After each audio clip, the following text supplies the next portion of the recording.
Hey guys, welcome back to the channel. This is story about what if Naruto is abandoned after the fight with Zabuza in Land of the Waves Part 1. Before I start, please do support for more amazing content and comments for Part 2.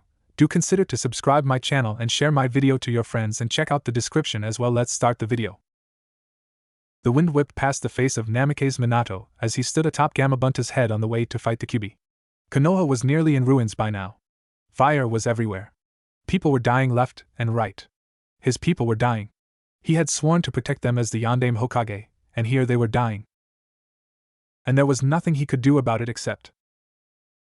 Tears came to his eyes as he realized what he had to do. Gamabunta, keep him busy. I have to go get Naruto. The old toad's forehead creased in confusion. Why would you get your son? He's only a few moments old. Why would we need him? Then it clicked. Minato, please tell me you're not going to do what I think you are. I'm sorry, old friend, but I have to. There is no other way. Very well, I'll keep him busy. Do what you have to do. With a flash of bright light, Minato disappeared and returned with a baby in his arms. Get me close to the demon, Bunta. I'll do what's necessary. With a nod, they were off. The demon, Kyuubi no Kitsune, was frightening to behold. The creature itself was taller than the Hokage's tower, and the 9 tails swinging behind it were nearly as long as the beast was tall. I love you, Naruto. Shiki Fujin.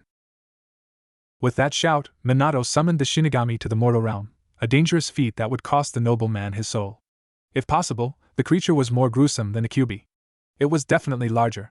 Time stopped for all but the Hokage, the Kyuubi and the Shinigami. Kyuubi!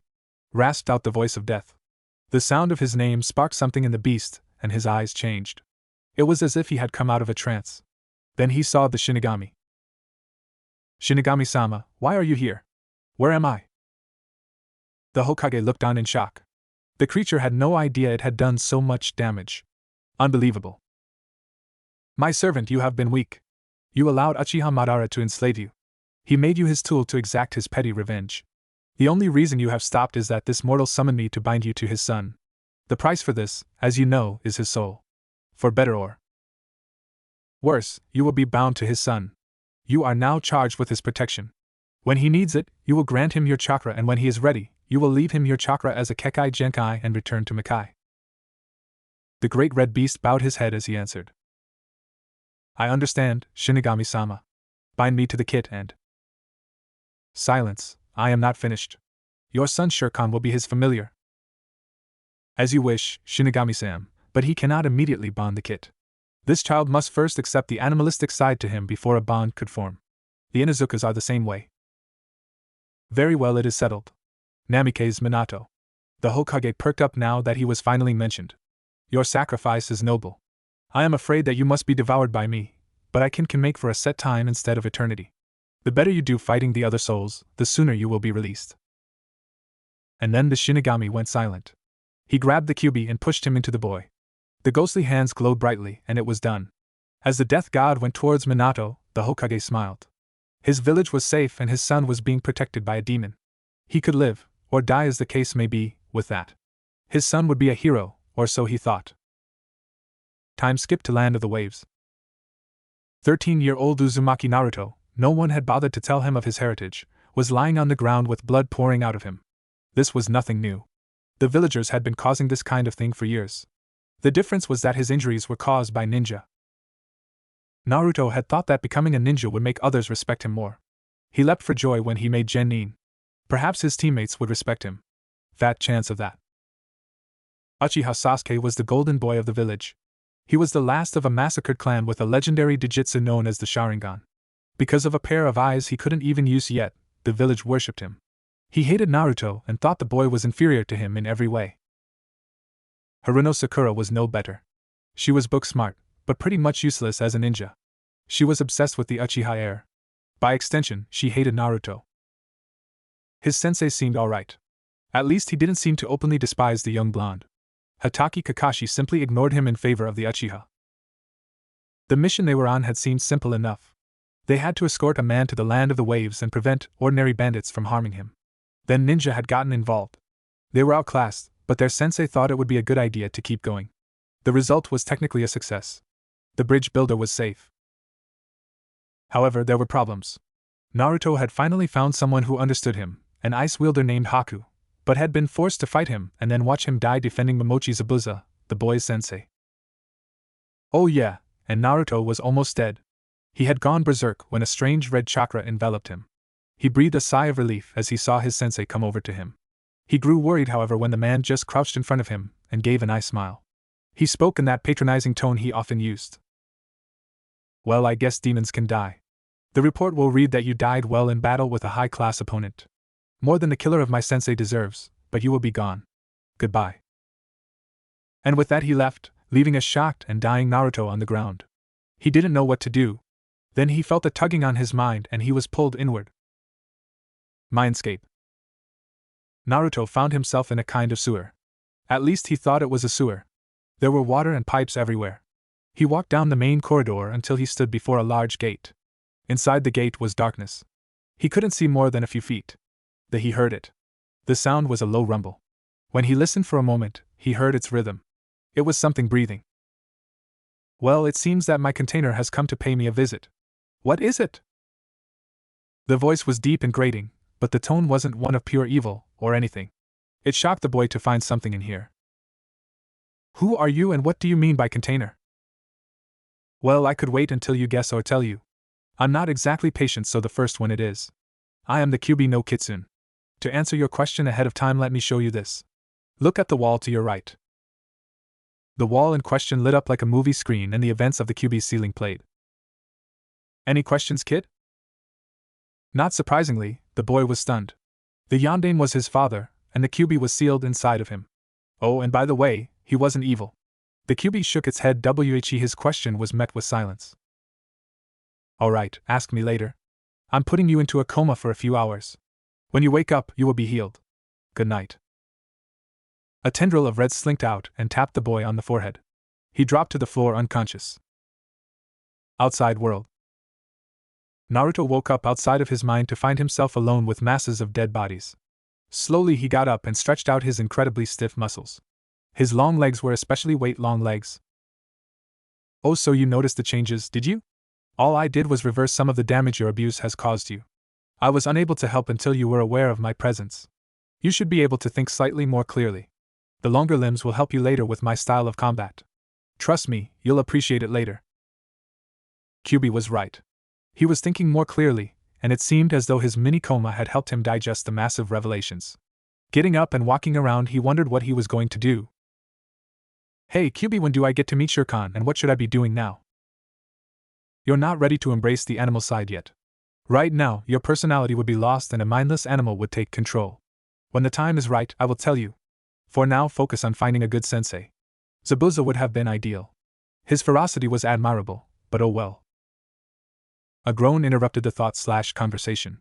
Naruto looked around and saw Zabuza's form stirring underneath the other corpses. Help him, Kit. He is bound by the Nupenine Code.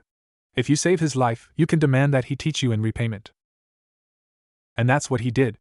The blonde knew all about recovering from injuries, and he helped the so-called demon of the mist to regain his strength. Zabuza didn't speak for 2 weeks. Memories of Haku plagued him, and he didn't know what to think of the blonde genin helping him. What did he want? One day he asked. Kid, why are you helping me? I tried to kill you, remember? Naruto looked at him and answered him straight. I want you to owe me so that you'll take me as your student. The Nupenine stared. Then he grinned. Then he chuckled. Then he laughed. This kid had balls. He was a straight shooter, and he told the formidably Nupenine that he was intending to blackmail him. Well, you got spunk, kid. I'll give you that. You just passed the initiation a few weeks ago. If you want to, I'll train you. But he paused, his face grew grin behind the wrappings. You won't be the same person afterwards. You won't be open. You won't be cheerful. You will answer to no one and fight for your own reasons, whether they are to rob or to protect. You will be like me. Is that what you want? The blonde boy thought for a moment. There would be no turning back from this. What do you think, Kyuubi? Don't ask me, Kit. This is your choice. Naruto looked up. Hi, Zabuza-sensei. Training. Hi, Zabuza-sensei. Good, I'll grab Kubikiri Hocho, from now on referred to as KH for brevity, and we'll go. This was your first killing at the battle, right? A nod. Damn, you have some kind of willpower. You're going to crash soon. There's a safe house within a day's travel. Let's get out of here. With that, Zabuza grabbed the massive sword, swung it over his shoulder, and they were off. They spoke little. There was almost nothing to say. They didn't know each other. Haku, their only common ground, was still off limits. So there was silence. To keep Naruto's mind off of the killing, he used the same tactic he'd used while Zabuza was healing up. He taught Naruto everything he should have learned at the academy. That ran out soon as the information was going directly into the boy's brain, and Kyuubi was getting desperate. At any moment, Naruto was likely to break down a little. Then an idea hit him. Hey Kit. Have you ever heard of the Beast Warriors? Beast Warriors? You mean like the Inuzuka and their dogs? Not exactly, but close. The Beast Warriors fought with demons as their familiars. They weren't so much a clan as a tribe. They never joined one village. They simply couldn't survive like that. Demons need room or they go mad. So they left their homes to take care of their familiars? Yes and no. Yes, they did leave for their partners, but also for themselves. To truly bond with a demon partner, you must embrace the bestial side that resides in your mind. The need for room and open space is a common side effect. They used to be more common back in the days when demons walked on the earth. Why only back then? What changed? Well, to answer that question, you need to know how they exist. The only way to become a beast warrior was to suitably impress a demon lord for him to allow one of his children to travel with you. The time of demons has passed, and you will be the first in over a millennia. Me? What did I do to deserve that? You didn't do anything at first. I agreed to allow my son to bond with you as recompense for my weakness. You saw the memory. But I have changed my mind. You more than deserve it. You show ferocity in battle and you hold back when necessary. You are fiercely loyal and your word is your bond. You could be one of us with a little work. Between my tutelage and that of your sensei, we'll refine those things. Refine? You'll understand later. I think you should tell Zabuza about me. He won't ask, but you owe it to him as his student. He can't train you otherwise. Are you sure? Most people don't react well to that sort of thing. Don't worry. He'll take it fine. Jinchuriki are usually well respected. Most of the time, the demon hasn't killed most of the ninja before it's sealed. If you're sure. So Naruto told his new sensei his story. Zabuza didn't react. He didn't ask any questions. He just listened quietly to his student as he recounted his story. He wouldn't admit it for quite a while, but his respect for the boy increased. He'd had to deal with more crap than the demon of the bloody mist. The demon smirked. He'd have a real demon with him. This could be interested. Alright. This helps a lot. Kyuubi can take care of the information. I'll train you in chakra control, movement, and how to be a nuke-nin. As expected, the kid didn't quite understand. What do you mean movement? Aren't you going to teach me a style or a lot of jutsu or something? I will eventually teach you jutsu, but a set style won't work for you when you get your partner. You'll need to be unpredictable. Your style will be speed, accuracy, and ruthlessness learned at the knees of Momochi Zabuza and the Kyuubi no Kitsune himself. Enough talking. We're there. Naruto looked up and wasn't impressed. The building was a rundown shack. He'd been expecting some sort of elaborate house with training grounds or something. Zabuza noticed and gave a low chuckle. Not quite what you expected, huh? Okay, lesson number 1. You have a load of chakra, but you can't control it well enough to dispel genjutsu normally. I want you to push out a wave of chakra around here. Try putting chakra on your palms and clapping. A slightly confused Naruto did as he was told. He gathered chakra into his hands and crashed them together. The first thought that went through Zabuza's mind was, yeah, we need to work on control. A massive surge of chakra exploded from Naruto's hands. Trees were knocked down. Animals went running. Birds took flight.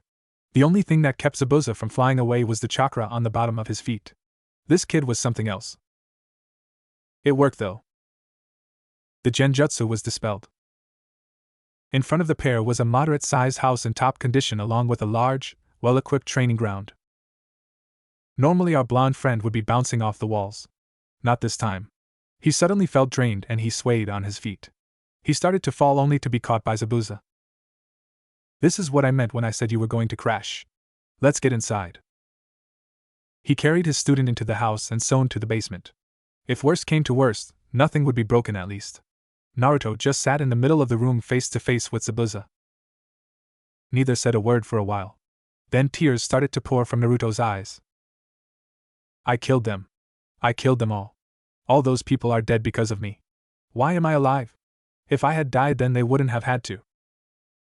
Smack. Naruto's face stung where Zabuza had hit him. Listen to yourself. What would have happened if you had died? The bridge builder you had sworn to protect would have died. Your team would have died. The town would have been burned to the ground and the women and children would have been raped and killed. Is that what you want? Is it? A dark gleam came into the demon container's eyes. If I recall correctly, you fought on that side. You fought with them and you would have helped even more if we hadn't stopped you. What makes you different? Lesson number 2, everything has a reason. Huh. Everyone does everything for a reason. Everyone fights. Everyone kills. Everyone dies. Never evaluate based on the act. The motive is everything. Oh yeah? What motive did you have?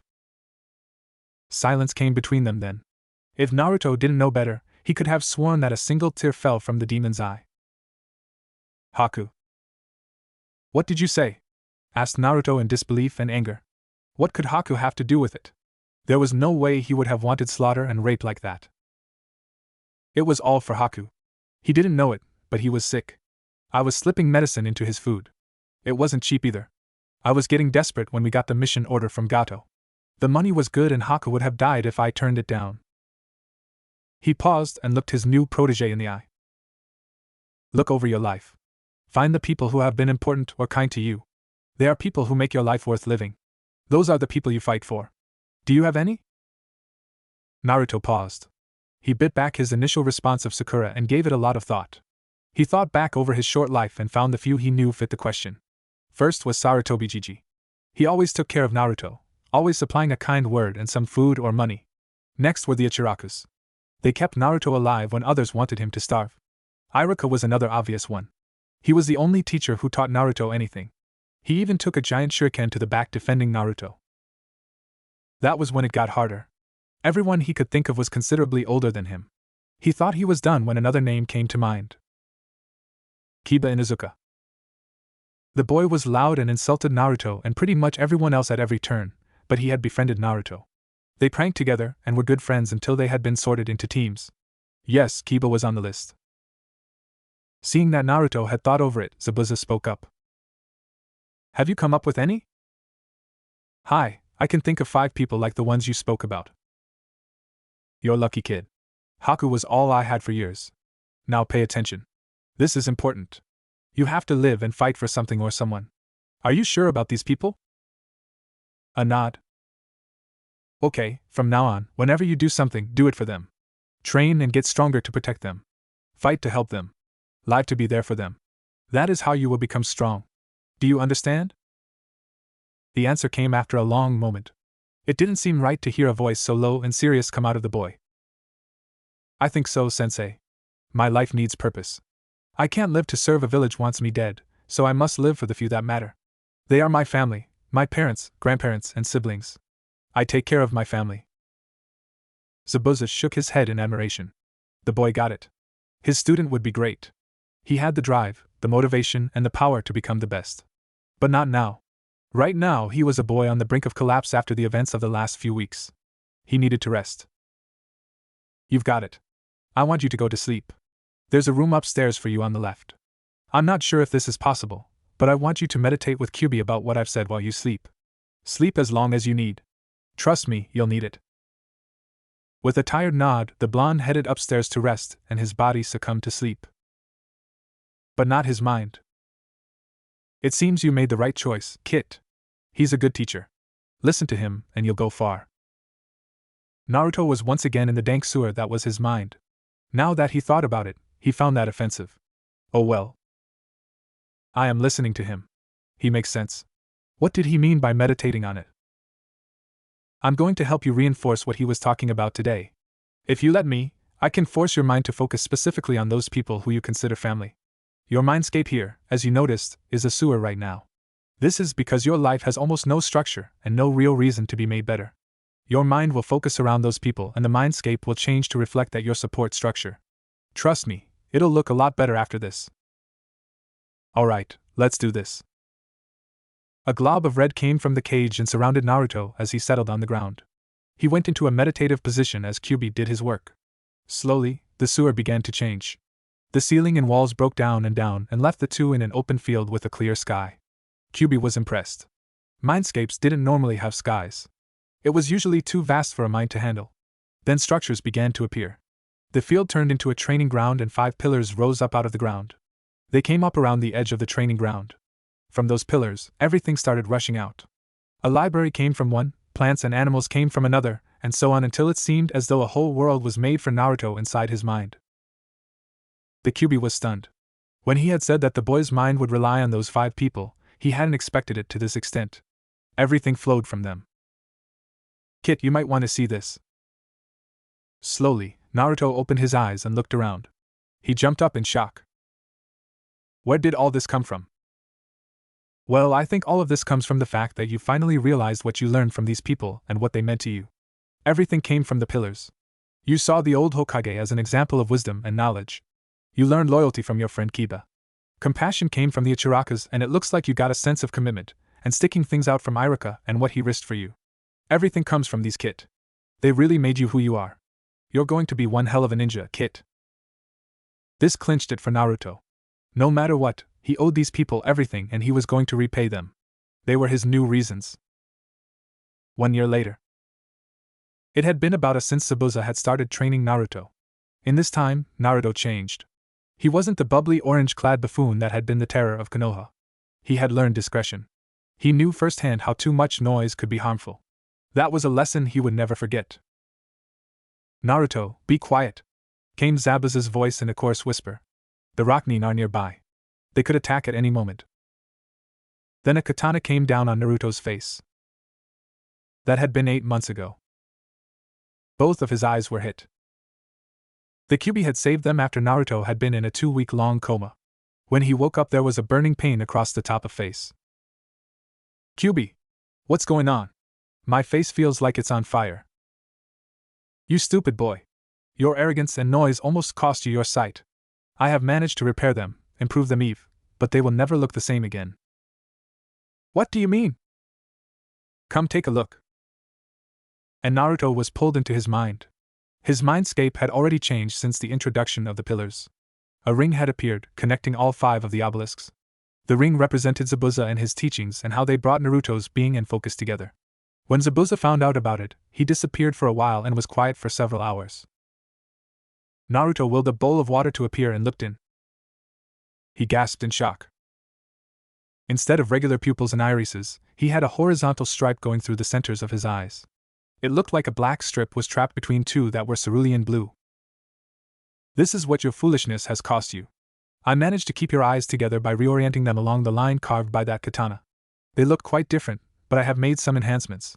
Because of the new shape, you no longer have a problem with focusing on multiple targets. Your pupils don't have to move left to right. I also improved your vision somewhat. What were you thinking? That katana might have killed us. Zabuza almost died fighting alone after you were hit. Is that what you want? Do you want the only person in this world that cares about you to die because you are an idiot? Naruto just sat staring in the reflection. It was one thing to hear a tongue lashing like that, but because they were in the mindscape, he felt it. He could feel the waves of disgust, disappointment, and anger coming off of the demon lord. It tore him apart. He had almost lost his sensei. It would never happen again. And it hadn't. He trained harder than any human had before or was meant to. He pushed his body to the limits of human endurance and beyond. While Zabuza slept, he ran. While Zabuza ate, he did push-ups. When Zabuza trained him, he listened and memorized every word. The enemy was never underestimated. The enemy was always destroyed. Period. He became the epitome of a ninja in training, and his master noticed. He didn't say anything. Praise wasn't his style. Naruto simply got an approving nod when he managed to evade the missing nin for an hour inside of his Kirigakyu no Jutsu. You're ready? What? Asked a somewhat surprised Naruto. You're ready for a weapon. You've trained your body for speed and agility. You are strong, precise, and ruthless. You need a close-range weapon. Ask Kyuubi what he thinks. Kyubi? I heard. Give me control for a minute. I need to talk to Zabuza. Naruto groaned. This felt weird as hell. He let the Kyubi's consciousness slip into control. Zabuza, are you sure he's ready? If he gets a weapon, he needs to get his partner. They need to learn their style in tandem for it to work. Are you certain? A sigh. Yes, Kyubi, he said irritably. We've talked about this before. I will never recommend him something I'm not sure he's ready for. I'd make him wait if I had any doubt. All right, I'll trust your judgment. He needs clawed gauntlets. I'll pull them from Makai with my son. I'm giving him back control. I hate when he does that, muttered the blonde. What did he want? It's time for you to meet your familiar, Shirkan, if I remember correctly. Begin drawing the seals. Hi. He didn't question about the seals. Kyubi had literally drilled them into his mind. It was also a bad idea to question Zabuza. He went to his pack and withdrew his ink and brushes. This would take hours to do correctly, and one mistake could cost him his life. He picked a clear spot several minutes away from the camp and began writing. He finished almost 9 hours later. His hand was cramped, and he was exhausted, but he was done. It's finally time. He sounded somewhat saddened. It confused Naruto. But Kyubi, shouldn't you be happy? You will be reunited with your son after all. It's been quite a while. If only that were the case. It's time for me to leave. As part of the deal I struck with the Shinigami, I must return to Makai and leave you my chakra. But enough of this useless drivel. Before we begin, you must bond with your animal. Get in here. Naruto was getting annoyed. Getting pulled in and out of his mind was quite annoying. He just sighed and waited. He was shocked to see that instead of his field and training grounds, he was looking at the sewers again. Hey Kyubi, what gives? This is the other half of your mindscape. You exercise complete control of the other half, but this is the animal side of your mind. This is the side that takes control when I give you too much chakra, though you don't use it much anymore. We are here to find the animal you. You must defeat him, and then you will have to make a choice. A choice? What do you mean, Kyubi? You will see when the time comes. Now you must hunt him. I cannot help you here. This is for you and you alone. He is your instinct, but you are your reason and will. You must overcome him. Now go. And Naruto was alone. He paused and took a deep breath. He needed to analyze the situation. He was alone in hostile territory with no weapons. His enemy was strong and had incredible instincts. This was his ground. That wasn't good. He called on the tracking lessons that Zabuza had drilled into him. You can't rely on sight, though you must look. You can't rely on hearing, though you must listen. You can't rely on smell, though you must smell. You can't rely on touch, though you must feel. You can't rely on taste, though you must taste. You must rely on all of your senses in tandem, favoring none, if you wish to survive. Naruto calmed himself and focused intently on his senses, amplifying him with chakra. Thankfully, it being his mind, there were few distractions. He stayed there for several moments until his ears picked up a small splish. His opponent had made a mistake. He had disturbed the water. Naruto now knew the general direction of his opponent. Focusing on his sense of touch, he managed to detect the ripples made by the enemy. Gotcha. Using a thick layer of chakra on his feet, Naruto ran silently on the surface of the water, racing towards his goal. He managed to catch a glimpse of his target as it ran around a corner. The race was on. The enemy was a creature of pure instinct. He took turns in an instant in the nearly perfect way to throw off his pursuer. He felt that his pursuer was too strong-willed to be fought head-on, yet it began to dawn that he would not give up the chase. Where he had been turning randomly to avoid chase, the reasoning Naruto had been keeping track. He catalogued each turn and each dead end, hoping to be able to force his target to fight on his ground. At a four-way intersection, the animal Naruto turned and darted towards Naruto for a quick attack which was fended off with an expert sweep of his arm. He retreated into a tunnel and tried the same thing from a different angle, but it met with the same result, and the game went on. He was retreating quickly after every attack, but he had no idea he was being set up. Naruto was controlling his opponent's retreats, and they were headed for a dead end. After what seemed like hours of the repetitive action, it happened. The bestial Naruto turned to run only to find himself face to face with the wall. It's all over. Just give up. The beast turned his sharply at the noise. Words were new to him. He was a thing of the wild. Communication was through posture and tone. This strange creature, this intruder intended to win. He was Alpha. He was stronger and managed to stop every attack. Sniffing the air, he followed his instincts. He slowly slunk over to Naruto and bared his throat in a sign of submission. A rush of power came over the real Naruto, or rather, the conscious Naruto. He had done it. He had defeated this creature of instinct. Now all that was left was to make the kill and he would win. He could just reach out and break his neck. It would be so easy. Wait a minute. Where did that come from? Then he looked down.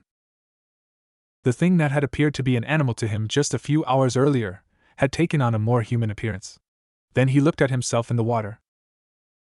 He was shocked to see that he had taken on a more feral look than before. He looked like something from the wild. Then he understood. He understood what the QB meant. He was becoming one with this creature. He could retreat to his old self by killing it, or he could take control and make it his own. He could take the strength of the wild and tame it with reason, but he would be forever changed for it. He chose the latter.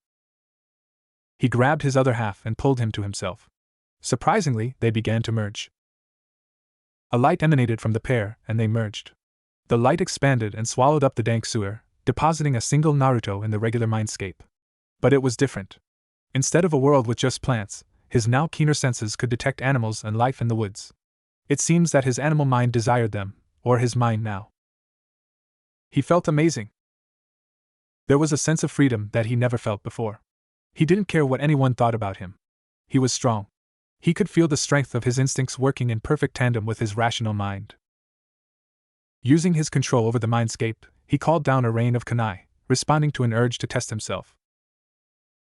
The difference was incredible. He could feel where the kunai were going to be. He just trusted his gut, and he dodged all of them. Then he had his mind create several opponents, and he fought them, using his instincts along with the tactics he came up with. The QB had been watching the whole thing, and he was amazed. The kit was stronger than he had thought. Most of the beast warriors of old had taken years to reconcile themselves with their animal halves.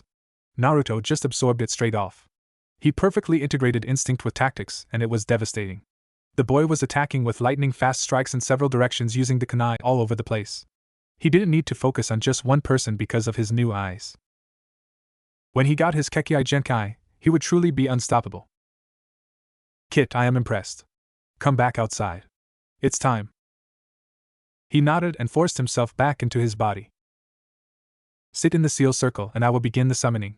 Shirkan will come with your weapon and I will be gone. Do not say anything. There is nothing you can do. You will be gifted with a new Kekkei Genkai.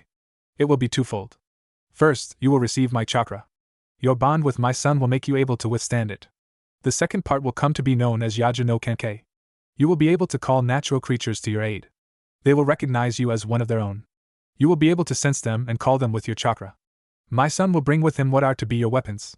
Be proud as you will be the first mortal in millennia to wield demonic weapons. My final gifts to you are clawed gauntlets known as the Bijutsu. Shirkan will teach you to use them. Farewell, Uzumaki. As the demon lord finished his speech, Naruto activated the seal. The first thing it did was to rip open the seal on Naruto's stomach. Red chakra came forth and seemed to rip a hole in the air above the blonde. It slowly grew wider and wider until it was larger than Naruto himself. Through the light and intense pain, Naruto managed to make out the shape of a black fox with 7 tails, carrying something in its mouth. Over the interdimensional din, a booming voice was heard.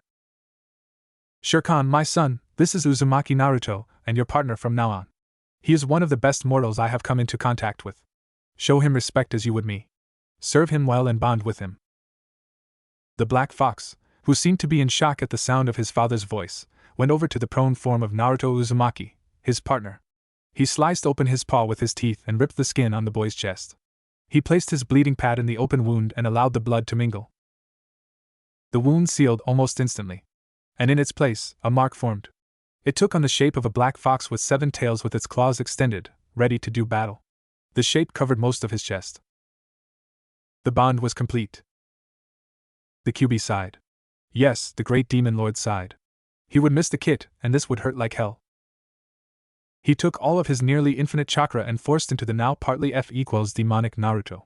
He had expected the red chakra to simply overpower the child's own blue regular chakra, but something different happened. The chakra fought back.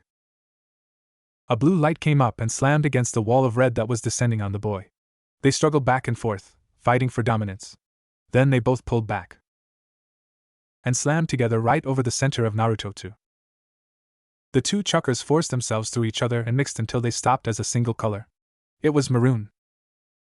The red chakra had been far more vast, but the blue had refused to just die off. This was shown in the now mist color. The massive amounts of chakra swept through Naruto's body, entering the chakra pathways. There was too much to go back through all of the tenketsu, and much of it was absorbed directly through the body. This caused the chakra to actually become part of the boy's genetic code. He would now be able to regenerate even more quickly, and it would be passed on to his children. The chakra just couldn't all fit in that young undeveloped body though. As the Kyuubi was sucked back into Makai, he saw the boy's body changing. He seemed to stretch out and grow. It was like watching years of growth taking place in an instant. His muscles hardened to the strength of steel, but they didn't grow much, allowing him to remain quick and spring-like in his movements. His canines elongated slightly, but the last interesting changes were to his face. His hair had grown to the length of a mane, and his eyes had changed to the maroon of his chakra. The final changes were to his whisker marks. They weren't whisker marks anymore. They had changed into 3 maroon stripes on the sides of his faces. The changes to his body were incredibly painful, and as they finished, so did his strength. He passed out. The first thing that greeted his eyes upon his waking was a large black fox. "Naruto-sama, are you all right?" Naruto slowly opened his eyes to look directly at the large black fox in front of him. "I feel like I was hit with a kite on jutsu, you're Shirkan, right?" The black fox bowed towards the boy. "That is correct, Naruto-sama. Cut the sama. We're going to be working together for quite a while and I'm nothing special yet." Naruto could have sworn he heard the fox snort. "Naruto, I say Naruto, you are something special. Call on some chakra. Make it visible." Confused, Naruto summoned a large amount of chakra to his hand. But it was a little more than he thought. He had called what would be a fair amount of his chakra before. Now, after the ritual, a massive ball of chakra shot off of his hand. It was maroon. "What the hell was that, and why is my chakra red?" "Your chakra is not red. It should be, but it's not. When my father returned to Makai, he left his chakra with you. Yukai is more than enough there. The chakra should have overpowered yours and transformed it into pure demonic chakra. Somehow your chakra fought and merged with my father's. That also explains the amount." Naruto groaned. A year ago he would have been yelling and screaming about how cool he now was, but he knew what this meant. He looked over at Zabuza, who was still a little stunned by everything. "I'm going to have to relearn chakra control, aren't I?" A nod. "And it's going to be a lot harder this time, right?"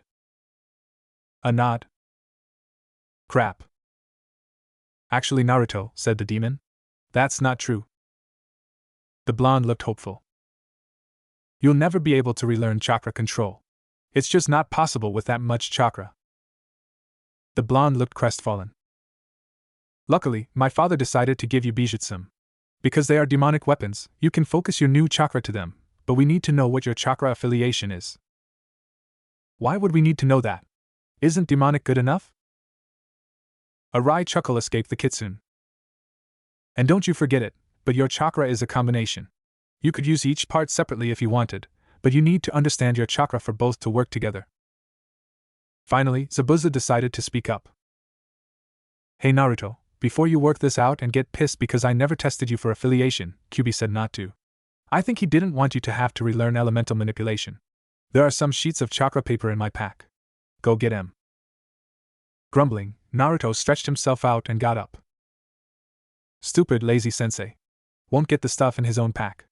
I oughta, what the hell happened to my body?"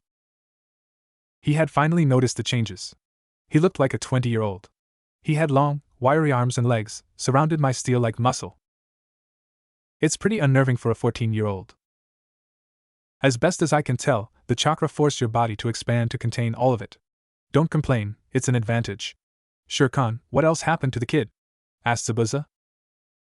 "Probably increased speed, reflex." Zabuza had whipped out a kunai and launched it at an incredible speed towards the back of Naruto's head. Before Shirkan could warn his partner, the former Jinchuriki had turned around, jabbed his finger through the hole at the back of the kunai, and launched it back at his sensei even faster than it had gone at first. Zabuza only escaped because he pulled up Kyubibker Hocho. Naruto seemed surprised by what he had just done. How did I do that? I felt it coming towards me and then my arm just reacted. It was so fast. That was your animal instinct taking control of your new reflexes with knowledge from your reasoning side. Instinct told you to react, reason told you how, and reflexes did it. Quite impressive. I've never seen a human react so well. Nice. Imagine what I could do with Bijutsu.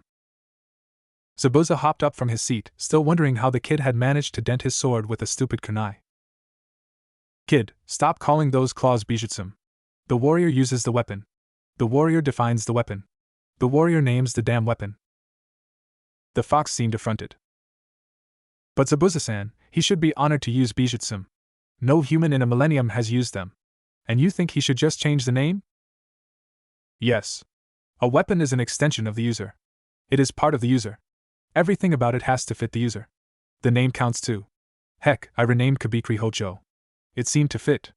Naruto, ignore the fur ball this time and renamed the claws. Shirkan kept a glare for a few seconds, but then slumped in defeat. You are right, Zabuza-san. He should rename them. Forgive me, I have little experience with mortals. When you are eternal, names become quite important. Shikumiai. Both of the others turned to look at him. I named them Shikumiai. Fate. Now we're getting sidetracked. I'm going to get the chakra cards. While Naruto walked back to the camp, Zabuza had a few things to say to the fox. You know, if he can't learn jutsu that require control, I don't have much left to teach him. He'll learn his fighting style from you and I can't teach him how to use his wind affinity. You have taught him well, I think. If my father gave him such gifts and wait, did you say wind affinity? A nod. Then why did you send him to get the cards and how did you know? I tested him pretty soon after I accepted him as my apprentice. I needed to know if I could teach him my water jutsu, but it didn't work out. The reason I sent him off is this. Zabuza slowly reached up and unwound the bandages on his face. He hated doing it, but he wanted to look the fox in the face. I'll never tell him this, but that boy is a son to me. I will not let anything happen to him if I can prevent it. I don't care if you are a demon, I will find a way to kill you in the most painful way possible if you cause any harm to him. Understood? Shirkan gave a thoughtful nod. Hi. I understand. I think my father and Naruto made the right choice by appointing you sensei. Put on your bandages, the boy's back. Hey sensei, did I miss anything? The demon of the bloody mist looked over at the demon fox. Nothing important, now pump some chakra into a card. If it's fire, the card will burn and if it's earth it will crumble, get wet if it's water and cut in half for wind. I remember sensei. Geez, you think I never listened to you or something, he said with his foxy grin. Zabuza groaned and sweat dropped. Just get on with it. Wise cracking blonde. Naruto let out a chuckle and pumped some of his now maroon chakra into the card. The results were unique. At first it was normal. The card cut in half for wind, slightly unusual for someone from Fire Country, but at least the reaction was normal. Then the normal ended. Each half of the card had a different reaction. One turned the cerulean blue of Naruto's old chakra and the other turned the dark red of the Kyuubi's demonic chakra. But that was still not the weird part. The card have started fighting with each other. The two halves, apparently powered by Naruto's chakra, bounced at each other around the clearing. It was rather entertaining to watch. Naruto, Zabuza and Shirkan formed a sideline and watched, with eyes like pinballs, as the pieces of paper flew around trying to cut the other. Then, in a move that could only happen in anime/manga, the pieces hit each other at full force and merged into a piece of purple paper. For a minute they were all in a stunned silence until slowly, Zabuza started chuckling, then Shirkan joined in. Soon they were rolling on the ground laughing until they ached. Naruto glared at them for a second, but couldn't resist a chuckle himself. Naruto, if your chakra is any indication of your personality, I won't be bored as your partner. After Zabuza managed to get a hold on himself, it's not often the demon of the bloody mist laughed, he managed to be confused. So what the hell did that mean? I get the wind part, but the rest? Before Shirkan, the walking repository of knowledge that he was, Naruto looked up. Let me take a crack at it. I'm wind-natured, that's obvious. The two halves that change color represent my human and demonic chakra. They fought just like my real chakra, but they merged too, I'm going to take a shot in the dark and say I can use both separately if I want, but in tandem they'll do more damage. Shere Khan looked impressed. This mortal had intelligence. Very good, Naruto. Yes, you can use them separately, but there isn't much point. If you can't do jutsu, there aren't any real advantages I can think of. A triumphant gleam appeared in the blonde's eye. Zabuza cringed when he saw it. Normally, that look meant a lot of mischief or brilliance. Sometimes both. Just to be safe, the demon sent off a quick prayer to Kami. Couldn't hurt. Oh come on, oh wise and powerful demon. You can't think of anything? Imagine what an exploding note charged with demonic chakra would do. What about guiding shuriken using wind chakra? No advantages, sheesh. Again, the fox was shocked. He had just assumed that the mixture would be better, but the boy was right. The mixture would be too volatile for tags, but a pure demonic charge would simply make the explosion amazing, and guiding shuriken? The metal would melt if demonic chakra was involved. The boy was brilliant when it came to tactics. Most impressive. I stand corrected, though I can't see you using either of those often. Those claws are close-quarters weapons. Speaking of which, why haven't you put them on yet? Well, I didn't see a reason to. I can't wear shikumiai all the time.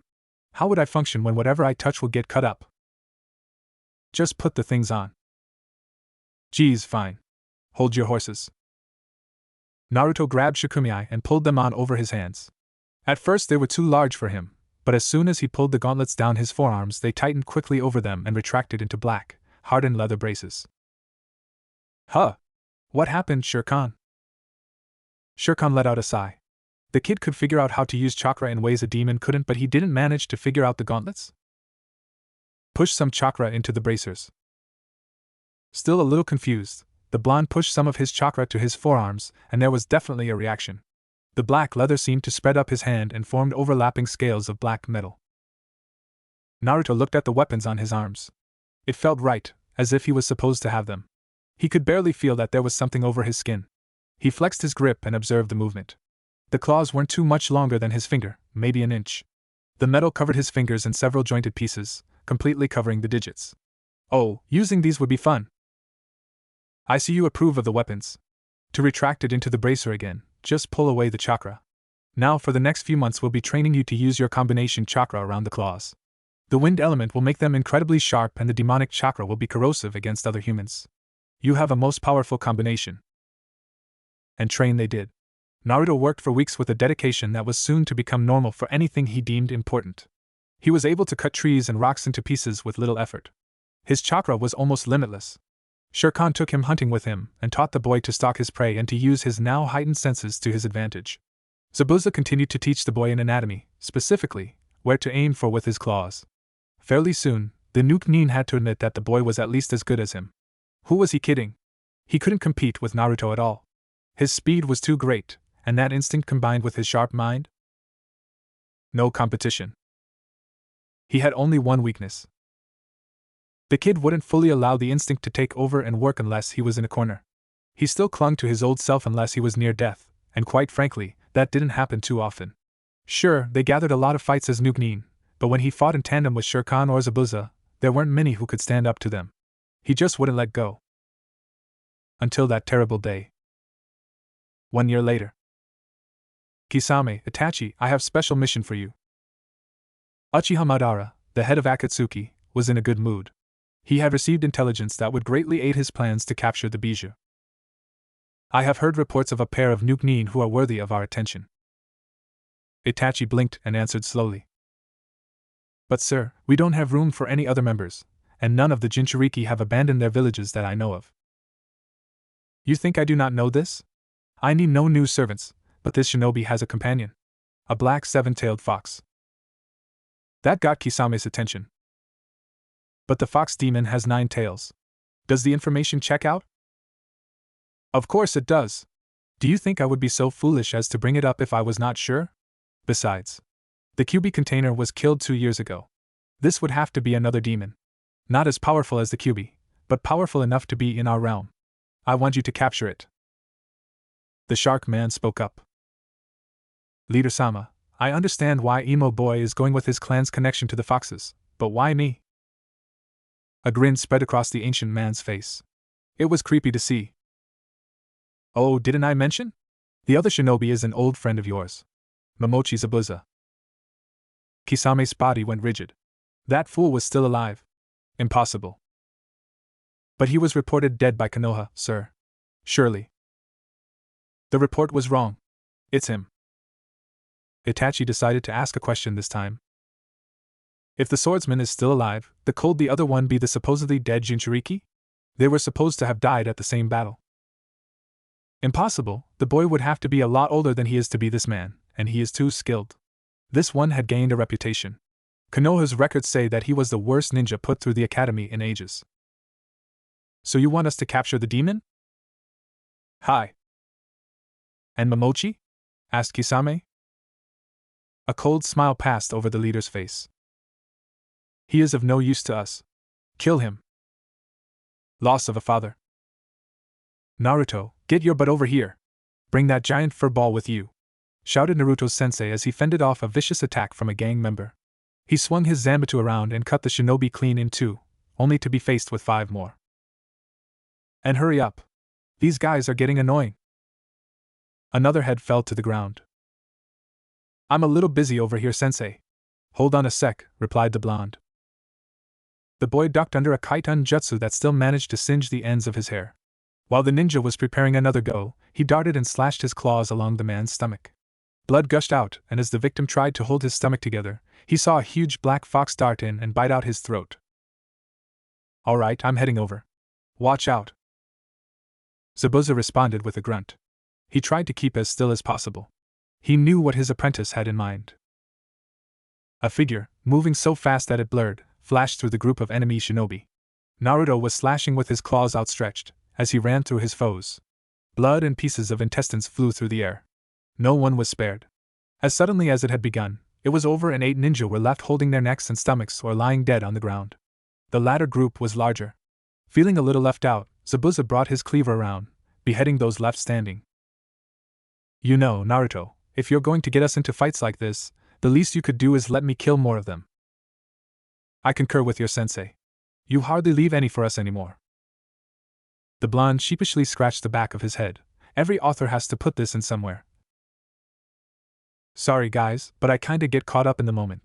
And you guys did get me strong and fast enough to do that. It was true. The time under his teachers had certainly had its effect. The blonde was incredibly fast, and his lean muscles contained a huge amount of strength. His long blonde hair fell into a long mane. Like Zabuza, he didn't wear a shirt, but neither did he wear the bandages his teacher seemed to like. He wore only loose-fitting black pants, his special bracers on his forearms, and an additional pair on his upper arms. He was quite a sight, especially because of the large black fox emblazoned on his chest. Okay, I'll buy that. They do call me the demon of the bloody mist for a reason, but did you have to piss of the local crime lord? Hey, it's not my fault his daughter hit on me. I wasn't interested, but try telling that to an enraged father when he finds you right after his daughter tackled you on your hotel bed. Sheesh, why do all these women attract me? Master, perhaps if you wore a shirt, you wouldn't have this problem until you find your mate. Naruto took a look over his clothing. What? I like this. It gives me free movement. If the chicks can't control themselves, that's their problem. Actually, as this little fight shows, it is our problem. Now get your lazy butt over here and help me collect some heads. A couple guys here have bounties. The blonde walked over muttering under his breath. Why do I have to do this? Your sword is called Head Cleaver for Kami's sake. Suddenly, Naruto's body went stiff as a board as he sniffed the air. Using his incredibly strong senses, he strained to get a read on whatever it was that set off his danger senses. Shirkan, being a full demon, noticed and used his still stronger senses to aid his partner. He could make out 2 distinct scents making their way towards them. Listening closely, both managed to make out that they were coming from the north, and one was carrying something heavy if the sound of his footfalls were anything to go by. Zabuza looked at Naruto questioningly and asked Naruto using their sign language. What is it? 2 figures. One I can barely hear, but the other seems to be carrying something heavy. He breathes loudly, as if he was using a respirator or gills. He smells like fish. Zabuza went cold at the description. From that description, it could only be his former partner, Hashige Kisame. That one is Hashige Kisame. He is carrying Samahata. Watch out for that sword. It eats chakra and works like a cheese grater on your skin. He was one of the 7 swordsmen of the mist, and he is really dangerous. I don't know who he's with, but they mean business. Here they come. Just then, 2 figures entered the clearing, wearing strange black cloaks with red clouds over them. They also wore some stupid-looking straw hats. The taller one seemed to have blue skin and looked shark-like with a huge sword on his back. Hashige Kisame.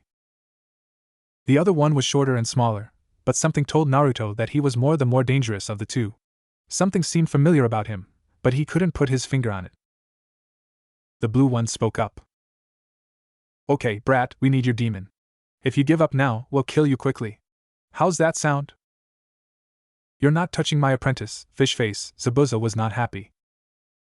I'll deal with you late, Momochi. Itachi and I are here for the demon fox. Isn't that right, partner? A deep sigh came from Itachi. Why did you tell them my name, Kisame-kun? Now they might know something about my abilities. As soon as he heard the name Itachi, it was a lightning flash in his brain. He had heard that name, and that face. Uchiha.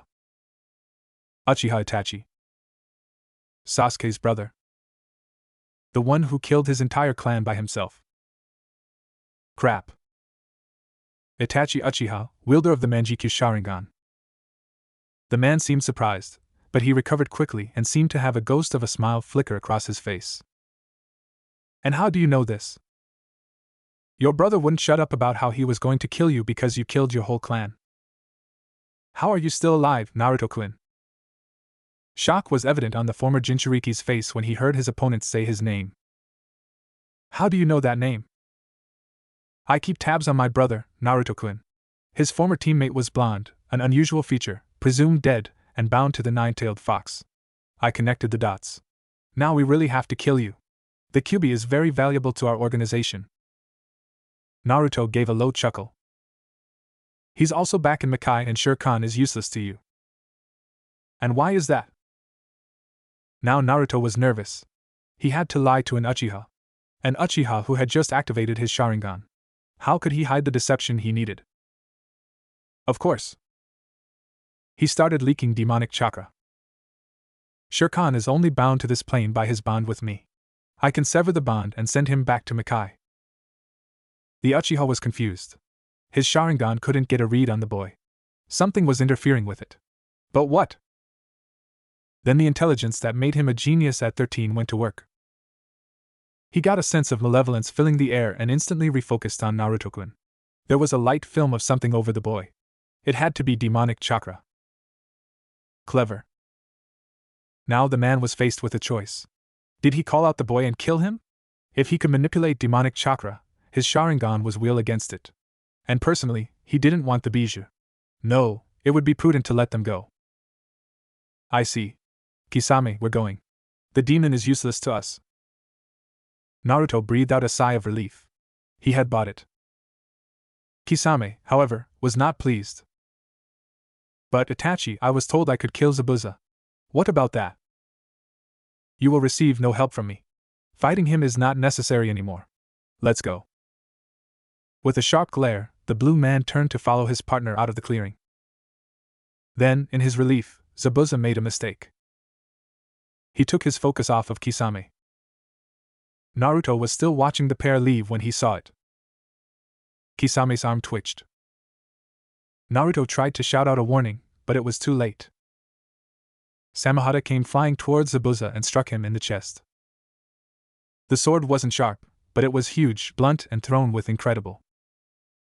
Zabuza didn't stand a chance. Sensei! Came the anguished cry of the student. Itachi started cursing to himself. His partner was an idiot. A demon in a blood rage was not something he wanted to face. He needed to appease the boy. Naruto-kun, I didn't have anything to do with this. I ask that when you have killed my partner, that you not attempt to kill me, but you may take something as punishment. Do I have your word? Already starting to go into a blood rage, Naruto agreed. You have it. Get out of the way. Shere Khan. Hi, Naruto Taishu. He's mine, do you understand? You may wound, but the kill is mine. Understood. Kisame, not knowing what he was up against, laughed outright. You actually think you can beat me? Bring it on, kid. And so the lamb came to the slaughter. Naruto crouched low and extended his now clawed hands. He felt the blood rage and animal side begin to take effect. He didn't fight it. He embraced it. He welcomed it like an old friend. He destroyed the barrier between it and himself completely. With a beast-like snarl, he lunged towards the swordsman. As the enemy brought down his sword, Naruto did a handspring to flip over it and raked his claws along Kisame's chest. The skin was like iron. Even with his wind chakra, he only made what appeared to be a deep cut on the man. Kisame smirked. What? Did you think I would be that easy to kill? Give me some credit. Crap. This wasn't good. What to do? What to do? My wind chakra didn't do anything, that's it. My wind chakra won't work. But what about demonic? Shurkan, it's time to use the special ability of my infused chakra. Hi. Then the pair came upon the Sharkman like a hurricane. They were swiping and slashing while trying to dodge the giant sword that came at them. They scratched his skin and put out as much demonic chakra as possible. Soon there was enough demonic chakra in the fish to make his insides burn, but there seemed to be no effect. That was pathetic. I just had my sword absorb that weird chakra. At least give me a challenge. Naruto clenched his teeth in anger. That sword was ruining everything. Somehow it could handle demonic chakra. It shouldn't have been able to do that. Only demonic weapons really could. There had to be something? Wait, that could work. It's suicidal, but it could work. Time to give it a whirl. He took a deep breath and steeled himself for what he was about to do. Damn, it was going to hurt. Kisame saw him stop moving and assumed he was giving up. He quickly brought down his sword in a large downswing towards the blonde's head, only to have it caught in the boy's clawed gauntlets. If you want to absorb chakra, fine, let's see how well your word can do it. With that, he pushed every ounce of demonic chakra he could muster into the sword. Maybe it could handle a little absorbed through its user, but a flood was too much. The sword flashed red and then it exploded. The shards formed the unusual blade went flying and went in every direction. Naruto! Cried out Shurkan. Then the dust settled. Kisame's body was riddled with pieces of his sword. They protruded from nearly every portion of his body. His strength failed him and he slumped to the ground. Then he looked at Naruto. If Kisame had been bad, he was worse. There was almost not skin visible on his body. It was covered in shards and blood poured from him. The pain was intense. But he would not go down. He took slow, unsteady steps towards his foe, yanking out pieces of Samahata with every step. You killed my master. You killed my father. You killed my friend. You killed him with a trick. You didn't dare to face him in a fair fight. Now I will kill you. Naruto now stood directly in front of the monster. Slowly, he reached up to his chest and pulled out a large fragment of the sword and jammed it through Kisame's arm, pinning him to the ground. The murderer screamed out in pain as more and more shards were driven through his limbs, pinning completely to the ground. Finally the blonde stopped impaling him. What are you going to do? Leave me? A wicked smile crossed Naruto's face. No, that would be far too kind. Without explaining himself, he tilted his back and let out a primal screech. He activated the first level of his Kekai Genkai. Yaja no Kankei. He cried out in the language of beasts. Come, my brothers! Come and taste flesh. This one had killed Pack. He must be dealt with. Destroy him utterly. He does not deserve anything less. Silence reigned for a moment. But only for a moment. The cry was soon answered by a chorus of predators. The bears' roars echoed through the forest. The cries of hawks shrieked through the air. The lesser creature joined in and the sound was so horrendous that even Itachi was scared. They all came upon Kisame. They attacked his pinned form and stripped the flesh from his bones. The birds pecked out his eyes and he screamed until a raccoon ripped out his tongue. It was over in minutes and the animals left with something that looked like a bow towards the one who had summoned them. As Naruto approached the corpse, if it could be called such, he saw that the bones were completely bare. Nothing was left. As he inspected the body, he noticed that on one of the fingers of the skeleton there was red ring that had somehow not been displaced. Itachi! Get over here! The Uchiha bade. Remember our bargain, Naruto-kun. I remember, But before I give you your punishment, what is that ring and how did it stay on? The kid has a sharp eye. That is his Akatsuki ring. We each have one and they are irreplaceable. The Kara infused with it kept it from being removed by those beasts you control. Naruto nodded and walked over to the corpse. He pulled off the finger that had the ring and sealed the bones together with a burst of demonic chakra. Silently, he withdrew a strand of leather from one of his pockets, drilled through the finger with his claw and slid it onto the leather. The ring was still in place. This is your punishment. Remove the finger with your ring on it. I will collect all of them. I will not stop until all of the fingers and rings are around my neck.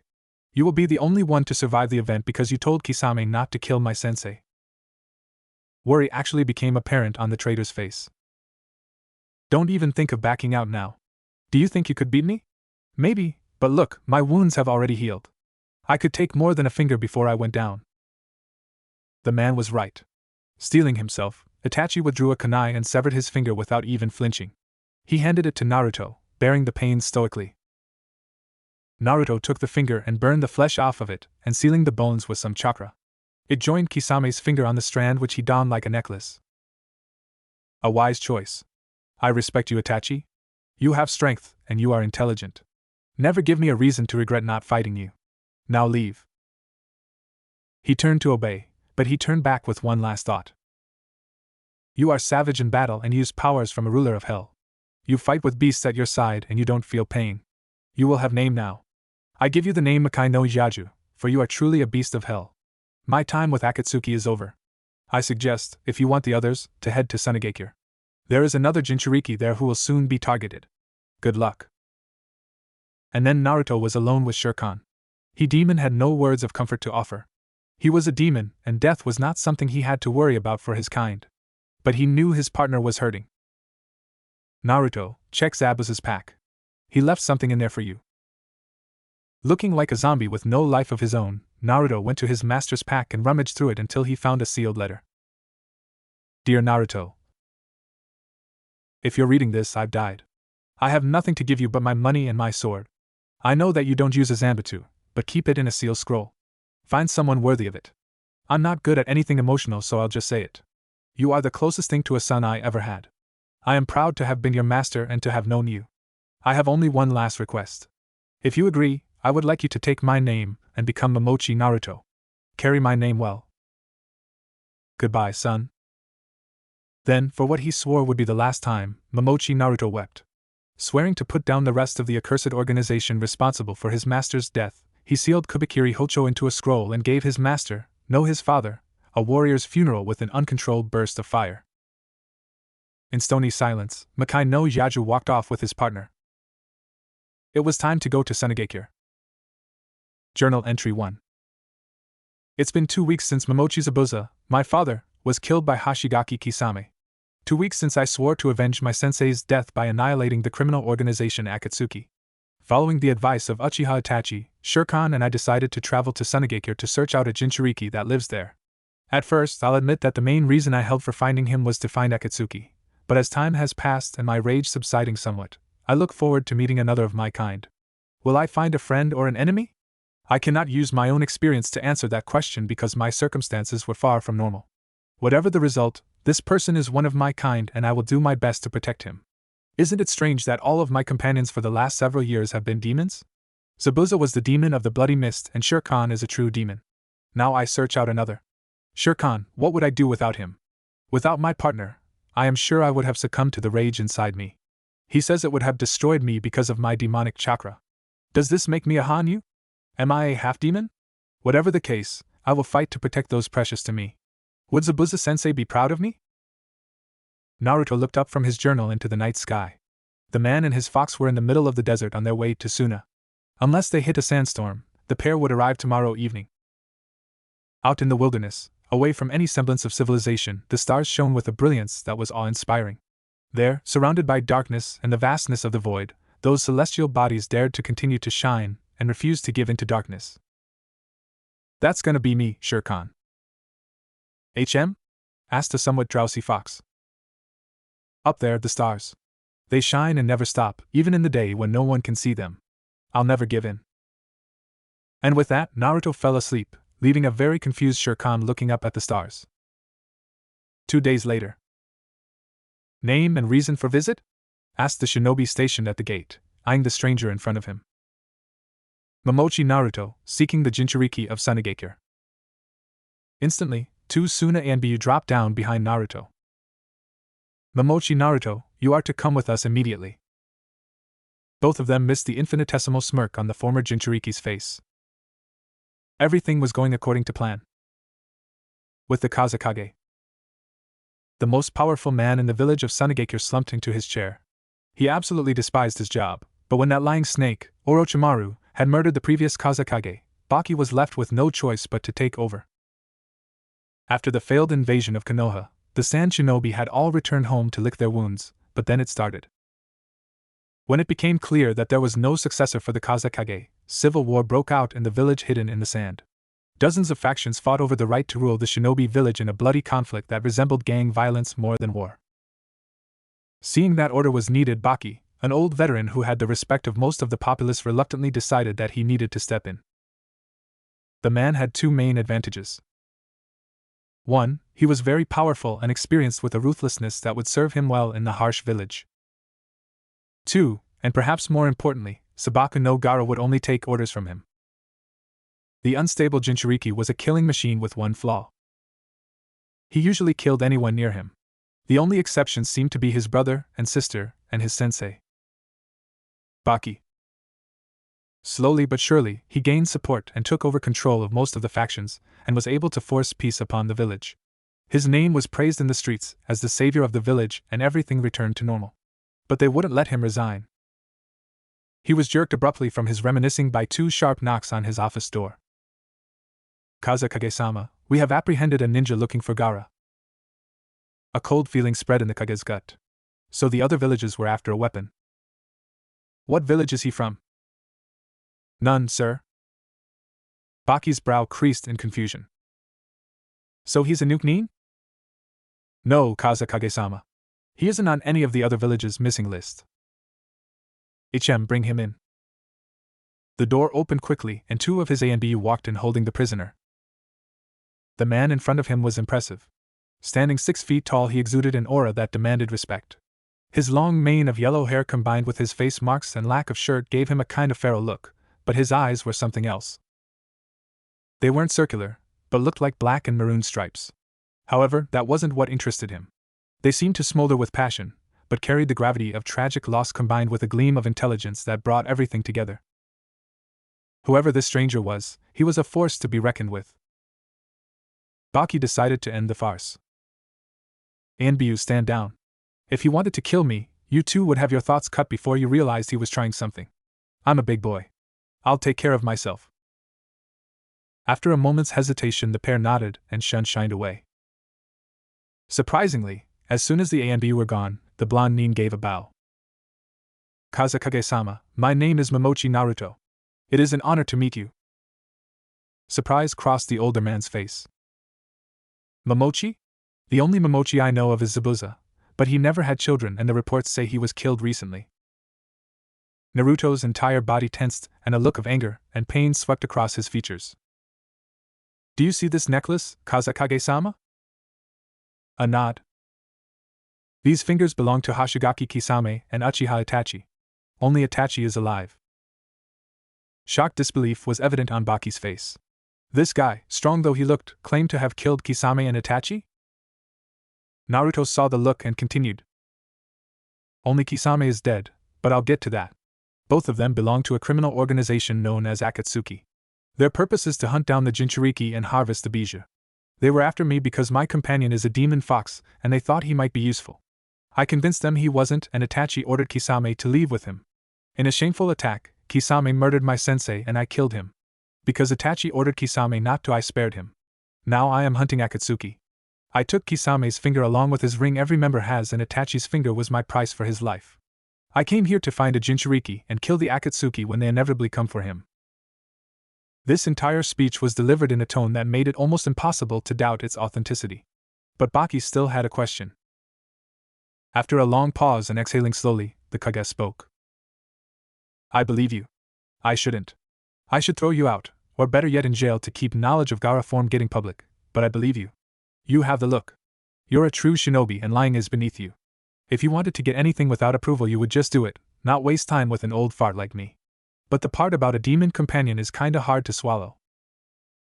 Nodding and appreciating the respect he had received from Akage, he focused to some chakra to a tattoo of the kanji for fox located on his left pec. Instantly it lit up and a huge black fox appeared in the office. To his credit, the Kage didn't move a muscle, but his eyes did widen. That thing rides around in that little tattoo on your chest? Shere Khan looked at the man in front of him and gave him a haughty snort. That thing is named Shere Khan and I am the son of the Kyubi no Yoko, king of Makai. And the next time we are in Makai that might gain you something, but we are in Sunagekure, and you just insulted the Kazakage. The big fox was instantly contrite. My apologies. I did not mean to embarrass you, Naruto Taishu. Kazakage-sama, I asked your forgiveness. Baki didn't know whether to smirk at the difficulty the beast had stating Sama, or to question the whole crazy thing.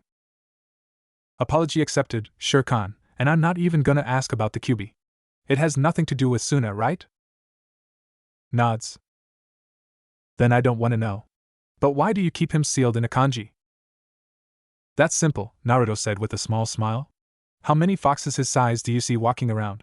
Normally he's out with me. Trust me, the kanji is a big improvement. It was a huge tattoo of a fox. It didn't really suit me. I'll buy that, but you say you came for Gaara? Well, good luck with him. I'll have Temari take you to him. You'll see what I mean. Imbiu, get Temari here on the double. In only a few minutes there was a knock on the door followed by the entry of blonde Kuniochi who couldn't help but eye the shirtless piece of man-meat in front of her. Hello, muscles. Naruto just groaned while Shere Khan was fighting back a laugh. Naruto, I keep telling you that we could avoid this if you just wore a shirt. I know, but I like it this way. He paused and looked at the female Nin. Temari, right? No offense, but I'm not interested. Before she could move to throttle the other blonde, her old sensei stopped her in her tracks. Temari, you will not try to hurt him in any way. I'd rather you not be killed because you do something stupid. You are to take him to Gaara and answer any questions he may have. Dismissed. But she started in shock, that's not. I gave you an order, Temari, he said with iron in his voice. You will obey it. Then his face relaxed and he added in a softer tone, I know you care for your brother, but this stranger could help him and he's strong enough to hold his own if anything happens. Now Naruto finally chimed in. Wait a minute. Help? What's his problem? I'm just a fighter, so unless he has someone he wants me to deal with, I don't know how I can help. Trust me, Naruto-san. You might be the only one who can help him. It's a problem of a demonic nature. There's nothing we can do about it. Temari can brief you on the way. Now get out of here. I have work to do. Baki watched as the pair walked out of his office and waited a few moments before tentatively reaching into a drawer of his desk and extracting that universal Kage vice. Aika paradise, you've never seen sand in these places before. With Naruto and Temari. The blondes left the Kage office in a stony silence that Temari refused to break. Normally, Naruto wouldn't care, but he needed to know what was going on. So, taking a deep breath, he tried to break the ice. Hey, Temari-san, I'm sorry if I pissed you off by shutting you down, but really it's not like I don't think you're attractive. Then what is it? She said with a derisive tone. Come on, don't waste my time patronizing me. No, seriously, he said. I find you incredibly attractive. You don't see many blondes in the elemental nations. But I bonded with a demon fox. We have a connection with our mates that is spontaneous. I mean, we don't know by just looking at them, but we can tell who isn't if we try. Most of the time I don't even check, but you're not it. He said the whole thing a low tone that sounded to Temari truly mournful, as if he really hoped she could have been. I guess he's not that bad, she thought. So this is the ultimate in the it's not you, it's me thing, huh? Naruto let out a low, dry chuckle. I guess you could say that. Though I really wish it could have been you. Odds are I won't ever find her. Besides, who would want me?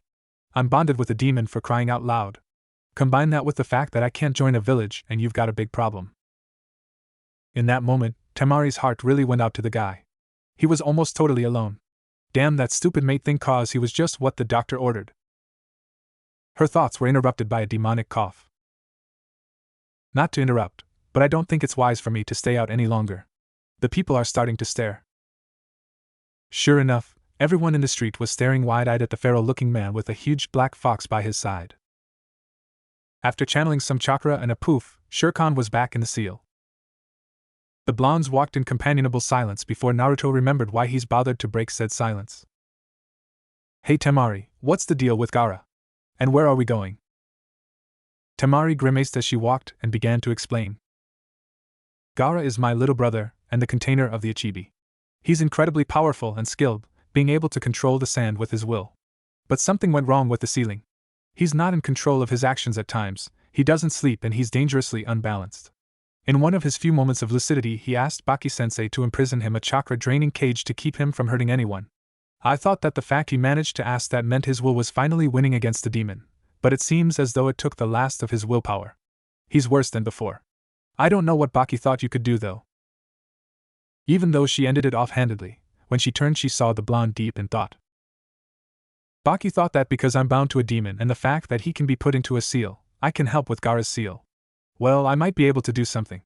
I know a lot about seals, but I'm afraid my chakra's too unstable to make most of them. I'll see what I can do. He was so deep in thought that he didn't even notice that Temari had stopped walking. He was surprised when he heard her voice from behind. Do you mean it? Mean what? That you can help my little brother. Please be telling the truth. I don't think I could take it if I got my hopes again only to. Temari-san, he said quietly. My word is my bond and I tell you right now that I will do anything I can to help your little brother. He's one of my kind and I protect my kind. I protect Pack. Why your kind? What do you mean? Because, he began with a grim smile, you're looking at the former Jinchuriki of the Kyuubi no Yoko. Then he received the universally understand explain what the hell you just said look. Needless to say, it worked, and they spent the rest of the long walk through the village talking about Naruto's past. When he finished his tale, Temari looked at him with a mixture of respect and sorrow. Naruto, if there's anything I can do to help, please tell me. Of course, but let's get to your brother. It wasn't long before the pair entered the police headquarters and worked their way down to what looked like a high-security vault in the basement. The guard barred their way at first, but after hearing that they under the Kazekage's orders, let them through with little to no fuss. Inside the vault, they saw Gaara. The boy was young. He looked to be about Naruto's true age with red hair and deep black circles around his eyes, contrasting sharply with his blood-red hair. The kanji for love on his forehead was also striking. He seemed to be awake, but there was a kind of crazed look in his eyes. He can't speak or move, Temari said. The seals prohibit it. He asked for it this way. I think he was trying to protect me from seeing what was happening to him. Nodding slowly, Naruto walked up to the boy strapped to the wall. He ripped open his shirt and began looking at the seal on Gaara's stomach. After a moment he spoke with a tone of absolute disgust. Who was the bastard who did seal, and I use the term likely? He completely messed up the balance between the life energies, and what the hell is this? There's a whole other soul in there. That is sheer stupidity. Yeah, it makes him stronger, but he can't control it. So, Temari asked with trepidation, do you think you can fix it? This mess? No. Not in a million years. Temari started to break down. Her baby brother was doomed. Hey, stop that. I didn't say it was hopeless. This seal is shot to hell, so I'm going to blast the whole thing away. You can't do that. Won't it release the Shikaku? It could, but it won't, he said as he pulled out some ink and a calligraphy brush. What most people don't know about these seals is that they cause an overlap between Makai and the human mind. The overlap is the place where the demon is kept. That's why it requires the Shinigami himself to make it. By using my demonic chakra combined with Gaara's willpower, I should be able to blast the soul of Shikaku and whatever that other one is straight to Makai. But Gaara is paralyzed. How can we get him to help us? Besides, the demon is probably in control. We can't do anything. Wrong, said Naruto as he marked the spots for his fingers on the seal. Everything you've told me about this guy screams that he loves you. There is no stronger motivator than that. Trust me, everyone needs to fight for something, and it seems like he thinks you're worth it. Turn off the paralysis seal. The bonds will hold him. With a quick prayer to Kami-sama and muttering I hope you're right, she deactivated the seal. Instantly, the boy started thrashing around, trying desperately to get free. Gaara, listen to me. I can help you. I can help you be free from all this, but I need your help. A cruel grin came across the redhead's face, and a clearly demonic voice rang forth. You fool, Gaara is gone. That pathetic mind gave way a year ago. This body is mine. Why should it matter you anyway? He stopped suddenly, apparently sniffing the air. Well, this is interesting. You're the one that held Kyuubi, and you have his whelp with you. Come on out, Shirkan, and say hello to Uncle Shikaku. He's not coming out, you damn Tanuki. I can deal with this myself. I just have to get through to Gaara, and I know he's in there. You idiot. I just told you he was gone, and yet you persist. Go ahead. It is useless. Completely ignoring the demon, he began calling out loudly to the boy he knew was in there. Gaara, this isn't you. Look at Temari. She's terrified of you. Is that what you want? She loves you, and I know you love her. Gaara's mindscape. Deep in the back of Gaara's mind was a tiny sliver that was still his own. There he was. A small boy completely surrounded by oppressive white in all directions. The Ichibi had taken everything else from him. He couldn't even see what was going on or get anything from his senses. Most of the time, he just slept. But something woke him up. The demon was upset about something, and the room world was shaking. Looking around, the boy tried to figure out what was going on. Then he saw it, or rather heard it. The demon's blockade was weakened a little because he was so upset. He could hear something. Look, Temari's sister love. Temari? That name meant something. Something from long, long ago. He thought hard, focusing all he had to just try to remember what that name meant. Thoughts flashed by, and after what seemed like hours he got it. She's my sister. Why is she here? Then it all came flooding back. When everyone abandoned him, Temari was there to still love him. It didn't matter that he hurt people. She still loved him. Love. He pushed harder, slamming into an invisible barrier, trying desperately to take back control of his own body, his own soul. Real world. Gaara. What did I tell you, he's not in the... Temari, came a human voice from the boy's throat. I'm here, Gaara, she shouted with tears of joy streaming down her face. Listen to the nice man. He can help you. Okay, what can I? This is my body. And you meddlers will pay. I swear when I get free, I'll kill the both of you. The girl first. He had just sealed his fate. The threat against Gaara's sister rallied everything he boy had. He would do anything to protect his sister. He had to. Get out of my head, he roared. Naruto leapt on the chance. Okay, Gaara, I can help you, but I'm gonna need you to do something for me. Push Shikaku to the back of your mind. Visualize the very back of your thoughts, behind everything. I need you to push him there. Can you do that? Obviously in pain, Gaara gritted out for Temari. Attaboy, Gaara, here I go. Naruto summoned out one of his gauntlets and lined up his fingers on the points off the seal he had drawn. Let's see how the One Tails deals with the might of the Nine combined with my own. With a primal scream, he began pumping massive amounts of demonic chakra into just the right points of the seal. The maroon chakra entered precisely where he wanted it to, and it swirled through the pathways, avoiding any natural chakra until it got to the source. The mind. Obeying the will of its master, the chakra, almost sentient, searched out the greatest source of energy in the mind. It quickly found a titanic struggle between will and a demonic presence, and slammed into it as hard as possible. Suddenly a huge hole appeared in the mindscape, and the demon was forced into it along with its chakra, but it wasn't draining fast enough. In the real world, golden chakra began to swirl around Gaara's body as it was forced out by Naruto's it. It grew to a large size, nearly filling the room, when suddenly, it shot straight up in an enormous golden column of chakra, cutting through the entire building and lighting up the sky of Suna. Then, as quickly as the anomaly had formed, it vanished. Temari ran over to the pair screaming. Naruto! You did it! You really did it! Just as she got to the blonde, he managed to raise his head and he said, I said I'd do my best, and my best is pretty damn good. With that, the man slumped to the ground and passed out from exhaustion. Where am I? Asked a groggy and sore Naruto. He was in an unfamiliar room all in white. He had to assume it was some kind of hospital. He hadn't been in one before.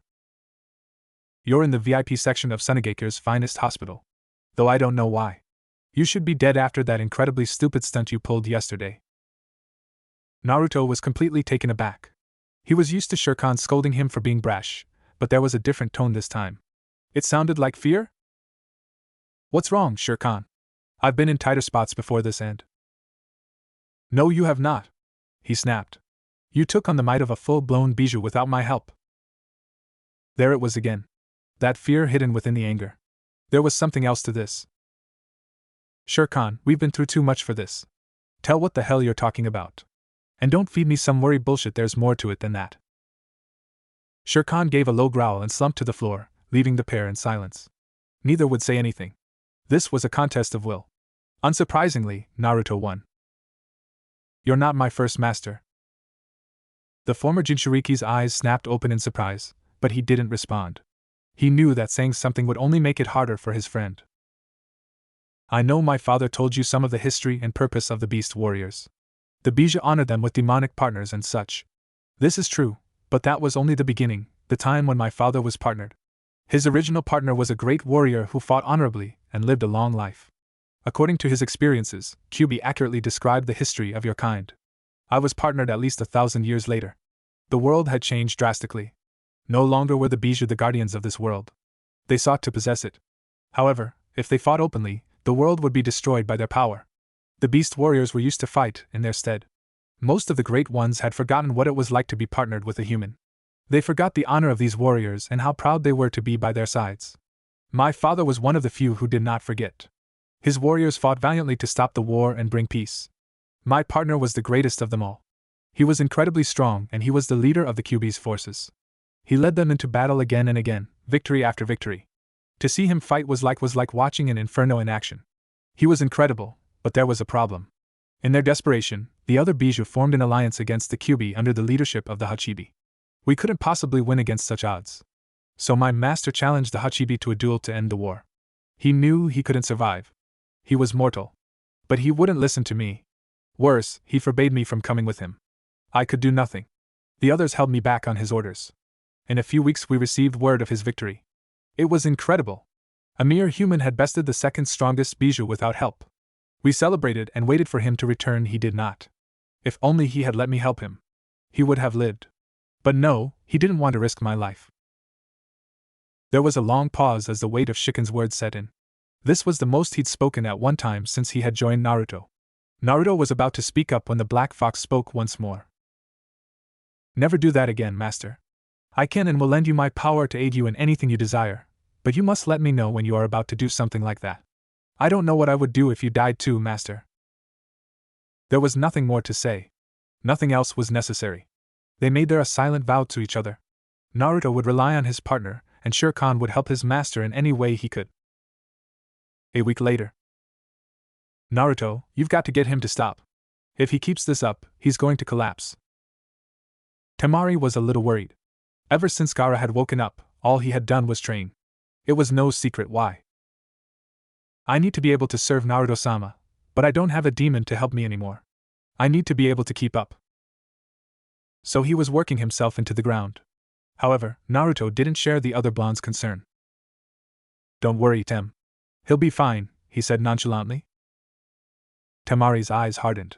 Her little brother was, in her eyes, killing himself to help this man and he didn't care? What the hell do you mean he'll be fine? No human can keep up with this kind of training, and besides, you shouldn't expect this much from him. He hasn't been able to train since. I have to expect it, he said. His voice now hard and commanding. My enemies are some of the strongest shinobi in the world. It takes everything I have to survive, and that's with the help of Shirkan, a demon. Your brother is hell-bent on joining me. You can't stop him. This is part of the after-effects of demon chakra. His word is his bond and nothing can change that. He's coming, and if he doesn't get strong enough, he'll die. In fact, I probably will too. He would get in the way and that would be worse than no backup at all. So he has to train himself beyond the point of human endurance. He's probably closer to a Hanyu now anyway. He trailed off, obviously lost in thought, and Temari stormed away. He was right, and worse, she knew he was right. Time to cut her losses. Meanwhile, Naruto was thinking about what he had said about Gaara being a Hanyu. The massive amounts of demonic chakra had to have an effect, not as much as what happened to him, but an effect. That had interesting implications. Shere Khan, is there a way we could get a demonic weapon for Gaara? It would really give him a leg up. Not that I know of. The One Tail could have, but that's not a possibility. Wait, I have an idea. I want you to focus on your gauntlets, and let me have your eyes for a second. Naruto gave silent consent and turned over control of his eyes to the demon in his chest. Aha! I was right. These gauntlets have a unique property. They were made long ago, when the Bijou were still around on the planet. Humans who lived near them realized that the demonic chakra was influencing theirs. Not really a problem until you tried to channel that chakra into a normal weapon. The metal will melt. With this in mind, my father made these with the ability of regeneration. If you snap off a finger from the glove, it will grow back. Quick note here, if you actually have a finger in there, it will not grow back. Anyway, if you have someone put that piece of the gauntlet over their finger, it will bond to them. The next weapon it touches will be changed into something demonic while retaining its basic shape. So I break off a finger, give it to Gaara, and whatever weapon he wants will be demonic? Essentially, but bear in mind that only he will be able to touch that weapon. It will not respond well to others trying to wield it. With a grunt and a nod, the man leapt from the building he was on, down into the training areas, landing without a sound. He followed Gaara's scent and the feel of his chakra until he found him. What he saw impressed him. The red-haired guy was lifting boulders with his bare hands, and his muscles already looked a good deal larger than Naruto's own. Shere Khan, I'm no expert, but I'm pretty sure he shouldn't have been able to build this much muscle mass in a week. Incredible, he has an instinctive knowledge of how to use chakra on his muscles. He's practically just running chakra through his muscles and forcing his body to make new blood vessels and expand the muscles. Isn't that painful? Extremely. So he managed to keep his sanity, and has an incredibly high threshold for pain? I like this guy. Sensei would too. Sensei. His face became grim as he strode towards Gaara. Alright, Sensei, let's see if Kubikiri Hocho will have a new master. Gaara. His head snapped up and he dropped the boulder. He didn't say anything. Gaara, I am leaving Sunagakure. You may not come with me. Kami, forgive me for this. But he has to be sure. Do you understand? I order you to stay. The moment of truth. For a moment there was nothing. Gaara bowed his head, and it seemed like that would be the end of it. Well, that was easy, I goose. No. Naruto spun around to look at him. What was that? I said no, Naruto-sama. I go with you. The two men stared each other dead in the eyes. Neither moved for an eternity. A contest of wills had begun. Suddenly, Naruto's gauntlet-clad hand snapped forwards and sliced down Gaara's arm, leaving 4 deep, harsh, bleeding trails from his shoulder to his hand. I said you will stay here. No, I go with you. The gauntlet came down again, this time on his other arm, and again Gaara bled. He only grunted slightly. You will stay. No, I will not. A small amount of anger had slipped into his voice. The gauntlet came again, slashing cruelly diagonally across Gaara's chest. This time he gasped in pain but maintained his composure. You will stay, or I will keep doing this until I kill you. My place is with you. My life is yours. The gauntlet quickly rose and fell, the bleeding gashes making an X on Gaara's chest. You fool! Your life is your own. No one can take that from you. The day you give it to them, you cease to exist and become nothing more than a tool. Like Haku. You will stay. Gaara said nothing and Naruto turned away. He took 2 steps before he heard footfalls following him. He turned around and lashed out with what would have been a fatal blow. I told you I will kill. Gaara grabbed the hand and flung his attacker over his shoulder. Naruto landed on his feet and looked at his adversary. Gaara was bleeding heavily from his arms and chest. He looked like he would fall over from blood loss any second, the demonic nature of the gauntlet stopping his latent Jinchuriki abilities from healing him. But there was something different now. There was a flame in those pale eyes. There was a resolve. A purpose. A will to live. Naruto's lips formed a feral grin as he stooped into a combat position. Prove to me that you have what it takes to go with me. Not as a slave, but as an equal. No more words were necessary. It is said that between 2 warriors, words are unimportant. Every twitch of the opponent's body tells a story and his eyes show you his soul.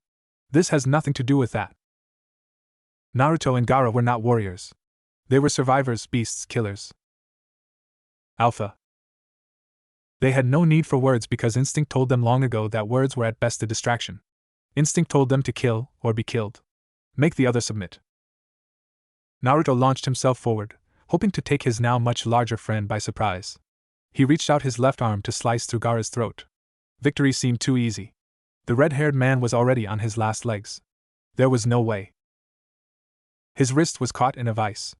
Naruto hadn't even seen the hand move, but he was stopped inches from his opponent's face. With a grin, he used the position to swing his legs into a brutal kick to the sternum. Gaara staggered back, obviously fighting to stand up. There was no way he could win. The fight, that is, but he would be damned if he didn't at least earn the blonde's respect. He took a deep breath and summoned his chakra to form a sand shield around himself, sticking to his skin like glue, but lacking the appearance of flesh it had before Shikaku was exercised. With an explosion of strength, he tried to land a punch on his much more agile opponent, but to no avail. Every time, he seemed to swerve out of the way, as if he knew where the blow would land. Like something was telling him when to dodge. Gaara realized he wouldn't have a chance like this, so closed off his stance to go on the defensive. And waited for Naruto to make the first move. Taking the change of stance as a sign of weakness, the blonde charged in with another powerful strike from his gauntlet to the redhead's arm. But it stopped.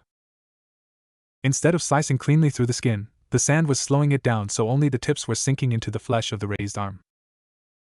He pushed harder, forcing chakra into his arm and hand to disable the block. Gaara felt it and fought back, pushing the sand together, forcing more and more chakra around his body, infusing the sand with strength and fighting to make it more dense. The attacking hand slowed further. It felt odd to Naruto. It didn't feel like sand anymore. It was harder and began to gain a gleam. Then it happened. With a massive burst of chakra, Gaara forced his remaining reserves into the sand. Or what was the sand?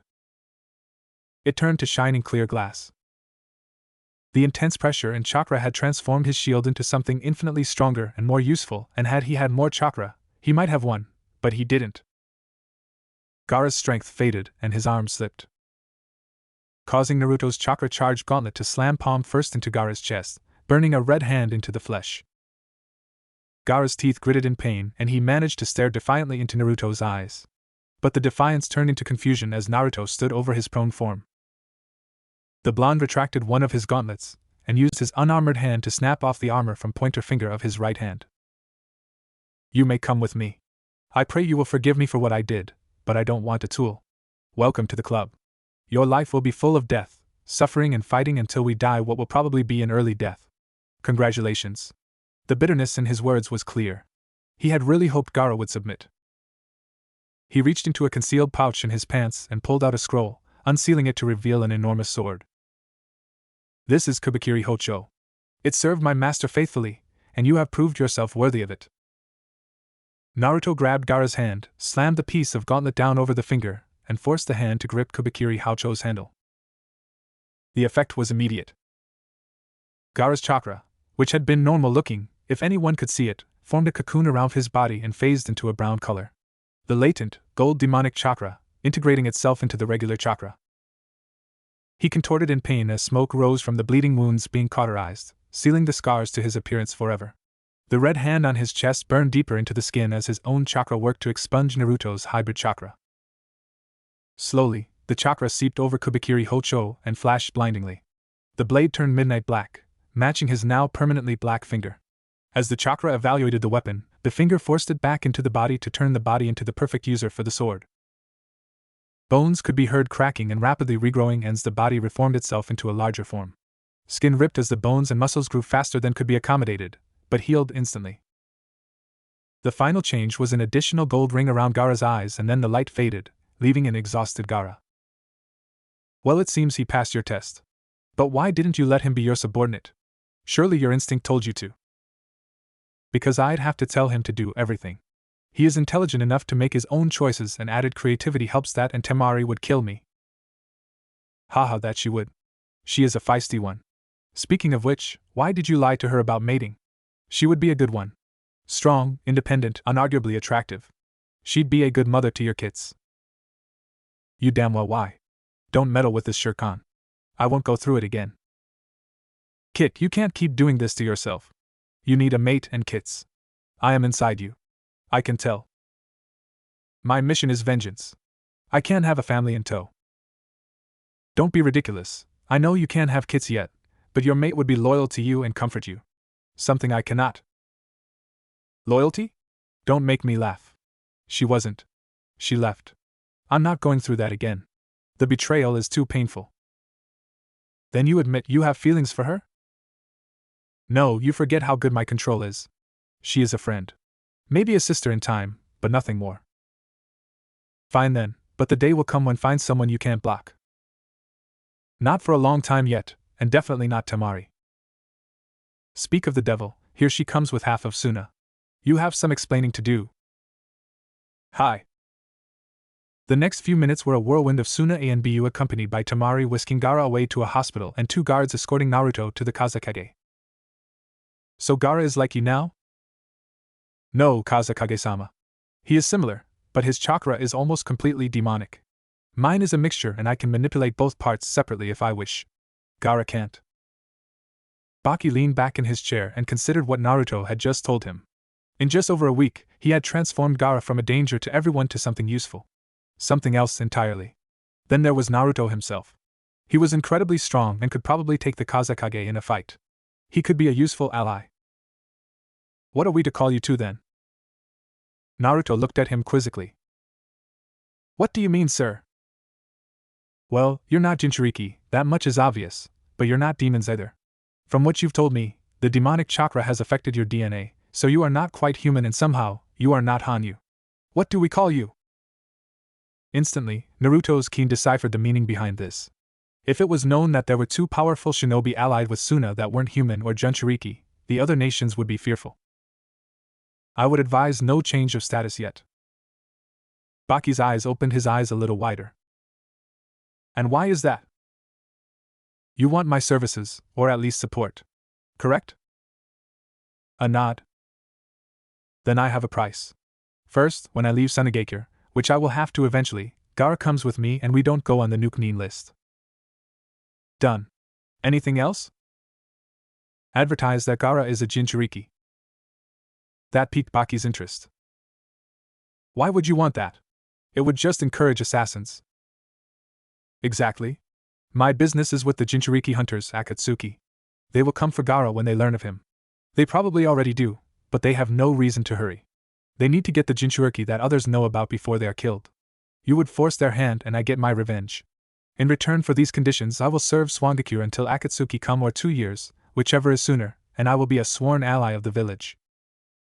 The Kazekage looked over the man in front of him. He was impressed. The offer was more than fair. Gaara would follow Naruto with or without permission and Naruto was offering his services to protect the village. But at the same time he was getting what he wanted. A trap for his enemies. A tempting offer. I have one condition of my own. You cannot take the Land of Wind as your territory. Baki could feel the questioning eyes on his face. I can sense the animal side of you, Naruto. You have blended it well with your human self, but it is there. You seek a territory to claim, but you must swear you will not take mine. With a grim look, Naruto spoke in a low voice, allowing his animal side to slip in.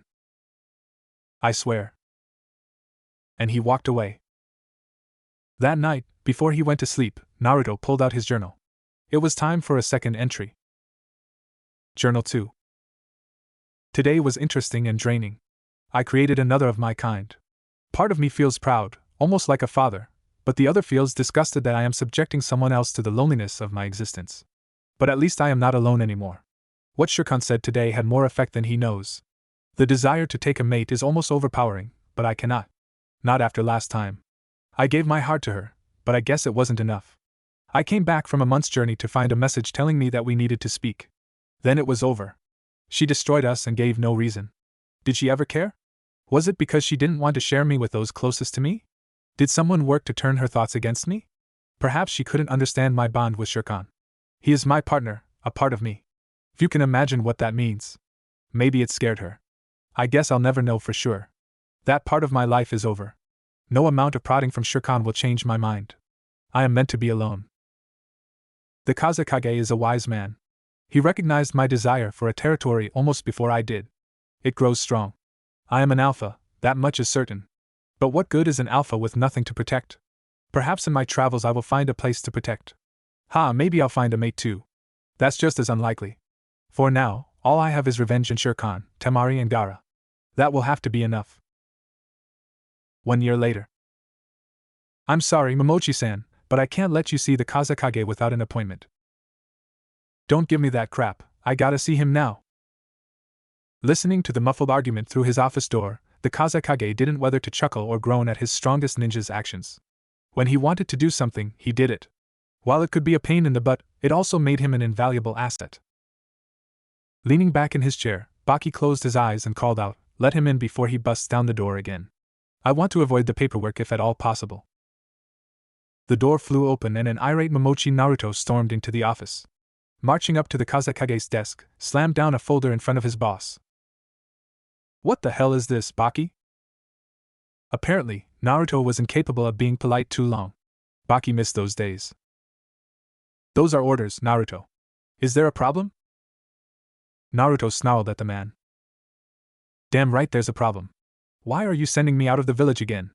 I quit the Hunter Nin gig to work on my training." It was true. For the past year, Naruto had been the most successful Hunter Nin Tsunegakure had ever seen. Every single one of his targets was destroyed.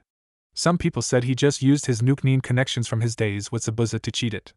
Tihei claimed he didn't deserve his reputation or the massive bounties he claimed. Those people were stupid and Baki knew it. If you took one look at Naruto, you could see scars tracing their way all along his body from the fights. Naruto had decided to let scars form so he wouldn't look like a tenderfoot. His skill in controlling his mixed chakra was now good enough to do that sort of thing. Even without the scars, he looked like a fighter. He had added to his armor from the Tsunegakure armory, and the effect was noticeable. In addition to his bracers/gauntlets, he had added chakra-conducing arm guards made of a silverfish metal to his biceps and a large plate of the same material, molded over his left pec and strapped over his shoulder. As soon as he put in on the first time, the fox kanji on his chest burned itself on the plate. When asked why he only put it on the left pec and not somewhere else, he said, "It's the only place that I can heal fast enough to survive if I'm hit."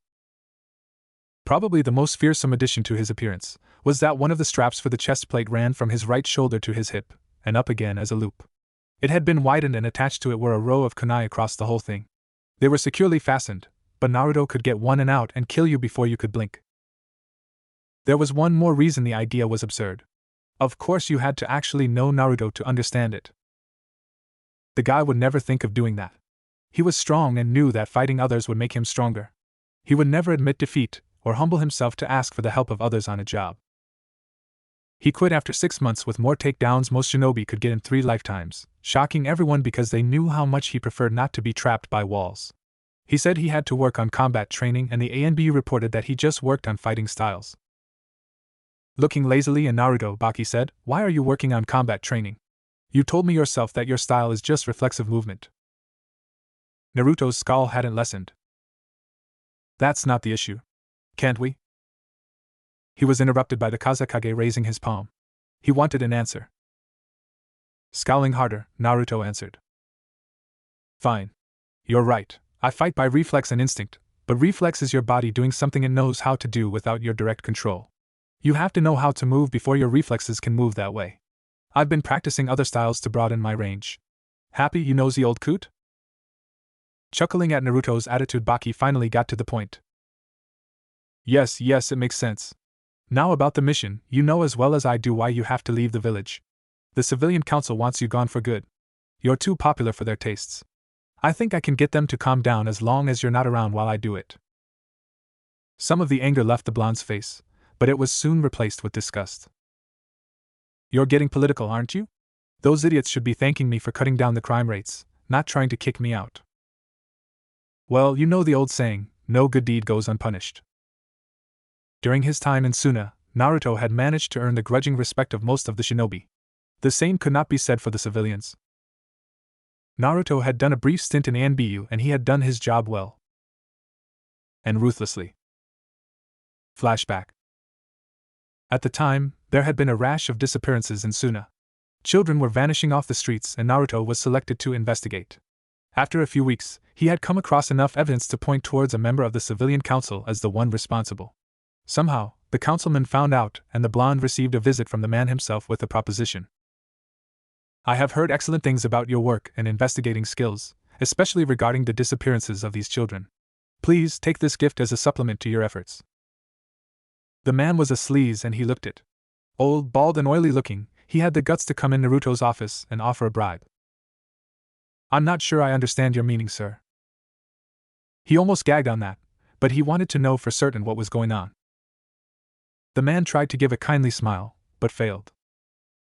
It is customary for the aristocracy to give gifts to the ANBU to help continue our way of life as we please. Gotcha.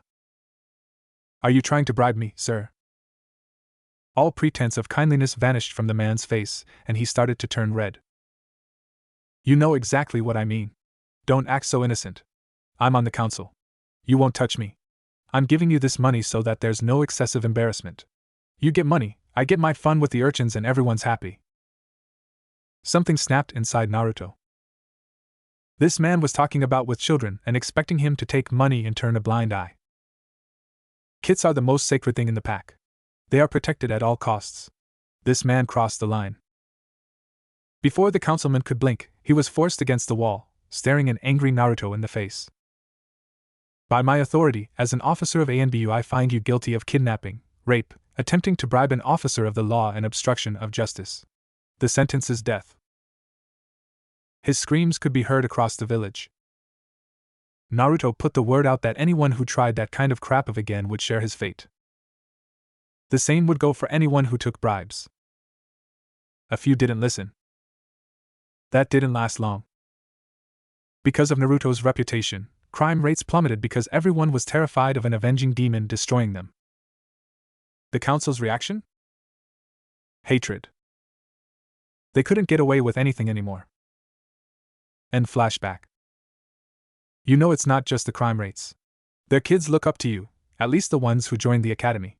Maybe I should reassign you as a teacher of battlefield psychology. That'd be a laugh. You scared the crap out of those kids, Baki said while laughing at the memory. Naruto finally gave a small smile, something rare for him those days. That was fun. You may not have as many shinobi this generation, but they'll be better than a lot of past groups. Flashback. Naruto, working on a new martial art that he hadn't quite mastered, had gone to the Suna Academy to borrow some training kunai and maybe someone to throw them at him. Sure, he'll fine from regular one, but he'd have to resharpen them and the punctures still hurt. He was walking through the hallway when he heard the start of a lecture on the psychology of a shinobi. Should be interesting, he thought as he stood outside the door. Shinobi are the men and women who fight for Sanagekure. You are training to join their ranks. Your loyalty should be undivided and only focused on the village. This will avoid distraction and conflicting interests. From this, you have a moderate sense of loyalty with your comrades, as they are important to village and the mission. But the mission takes precedence over that. You cannot question orders. You cannot stop because your comrades might die. A young girl raised her hand and the teacher paused. Do you have a question?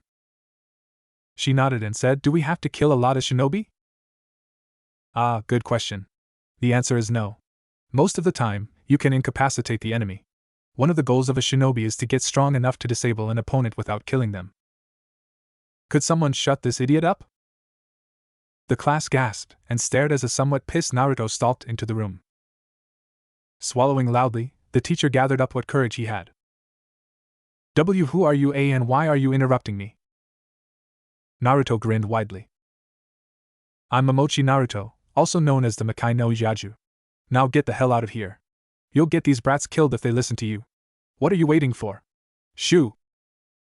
With that, literally threw the man out the door and locked. He knew he didn't have long before the teacher gathered his wits and reported him. He looked at the class and noticed that they were terrified. He didn't really blame them, but tried to allay their fears. Calm down, you little squirts, I won't hurt you. I'm here to help you guys out, honest. They seemed to calm a little, but they were still kind of anxious. I'm going to tell you a little about the real mindset about shinobi. I'm going to start with a tough one. Loyalty. That joker said they only have it for the village. That is bull. He paused and enjoyed the shocked expressions. It's true that once you become a shinobi, you swear allegiance to the village. It's also true that words are practically meaningless. You, with the blue vest, why do you want to become a shinobi?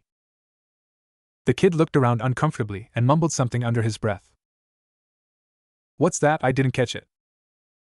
The boy took a deep breath and said, to protect the village. Naruto donned an exaggerated look of surprise.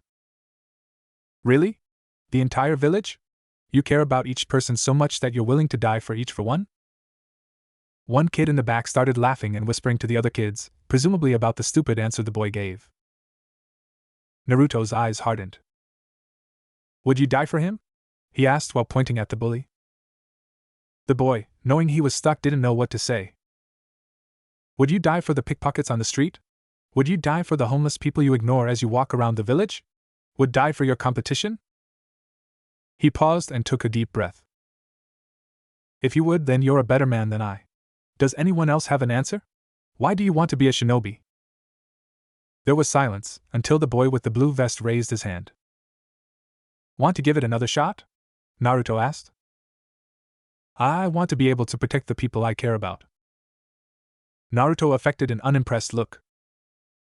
You want to protect them? Why not just train at home and be a bodyguard? As a shinobi, you'll be out of the village a lot. What about then? The boy took a deep breath. He was contradicting this scary teacher.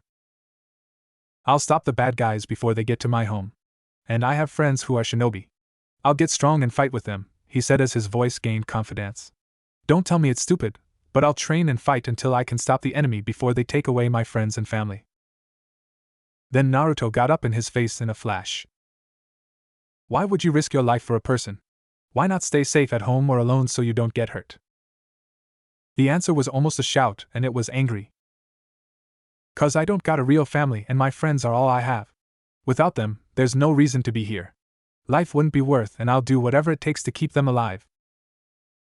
Now Naruto was grinning in approval, but he wasn't done. Okay, how are you gonna stop him? Knock him out so you don't have to kill? There was a pause as the kid thought about it. His answer wouldn't be popular, and he didn't have the confidence to shout it out. The voice low but definitely audible. I'd kill them so they can't try again. Yes, Naruto shouted with a full-blown smile. As long as your opponent is breathing, the fight is still on. They can pretend to be unconscious and get you with your back turned. They can try again later for revenge. As a shinobi, this is crucial.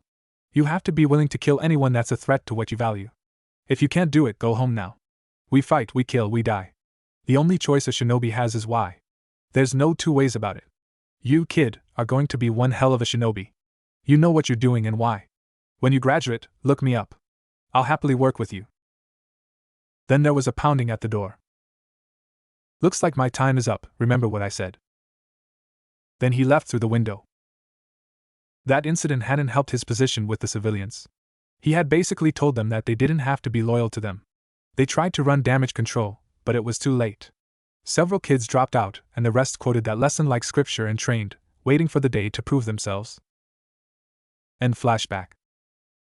The point is, you need to get out of here so that tempers can cool. Besides, I thought you'd be bouncing off the walls for this one. Naruto gave a snort of disbelief, which confused Baki for a second, then his face fell. You didn't read the whole thing, did you?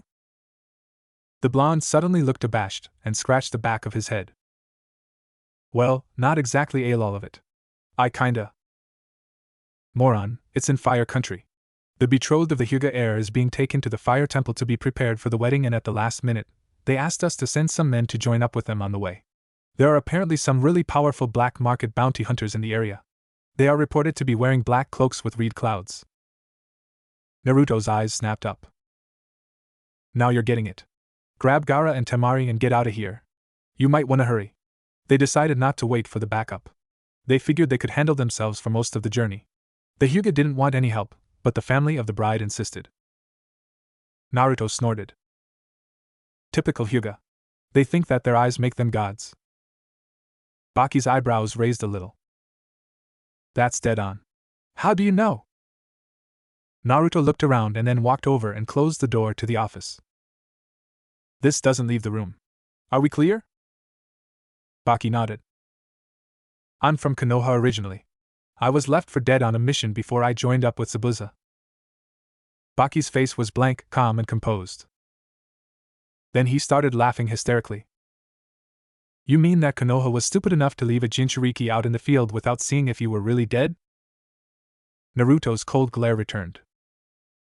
It wasn't so funny when my sensei told me to my face he'd let me die, called me a demon, and blamed me for my own father's death. The Kazekage was straight-faced in an instant. I apologize, Naruto. I meant no offense. Now get your team and get out of here. Naruto smirked as he left. No need, they're outside the door. Later, Baki. As Naruto walked down the hallway, Gaara and Temari fell in stride with him.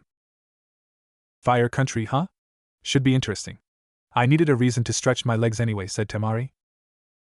Gaara, who now stood a good head taller than Naruto with a fair amount of muscle, spoke in a low voice. Akatsuki, huh? Looks like Shikyaku will get a fair test run. Naruto had told Gaara about Zabuza's belief in the naming of weapons by the user, and had chose Shikyaku because he fought by Naruto's side for his redemption. After all the training and the demonic influence on his body, the redhead could wield the Zanbato like an ordinary katana. It was still unnerving to watch a piece of metal that large moving that fast. As they walked out of the building, Naruto muttered, "Get ready, Akatsuki, because fate is catching up with you. Somewhere in Fire Country." How can this be? The Hyuga are superior. It was frightening. The Hyuga guard were escorting the betrothed of their heir to the temple when these two monsters appeared and started decimating their men. They didn't ambush, they just walked towards them and began fighting. The gentle fist style wasn't doing anything to these things.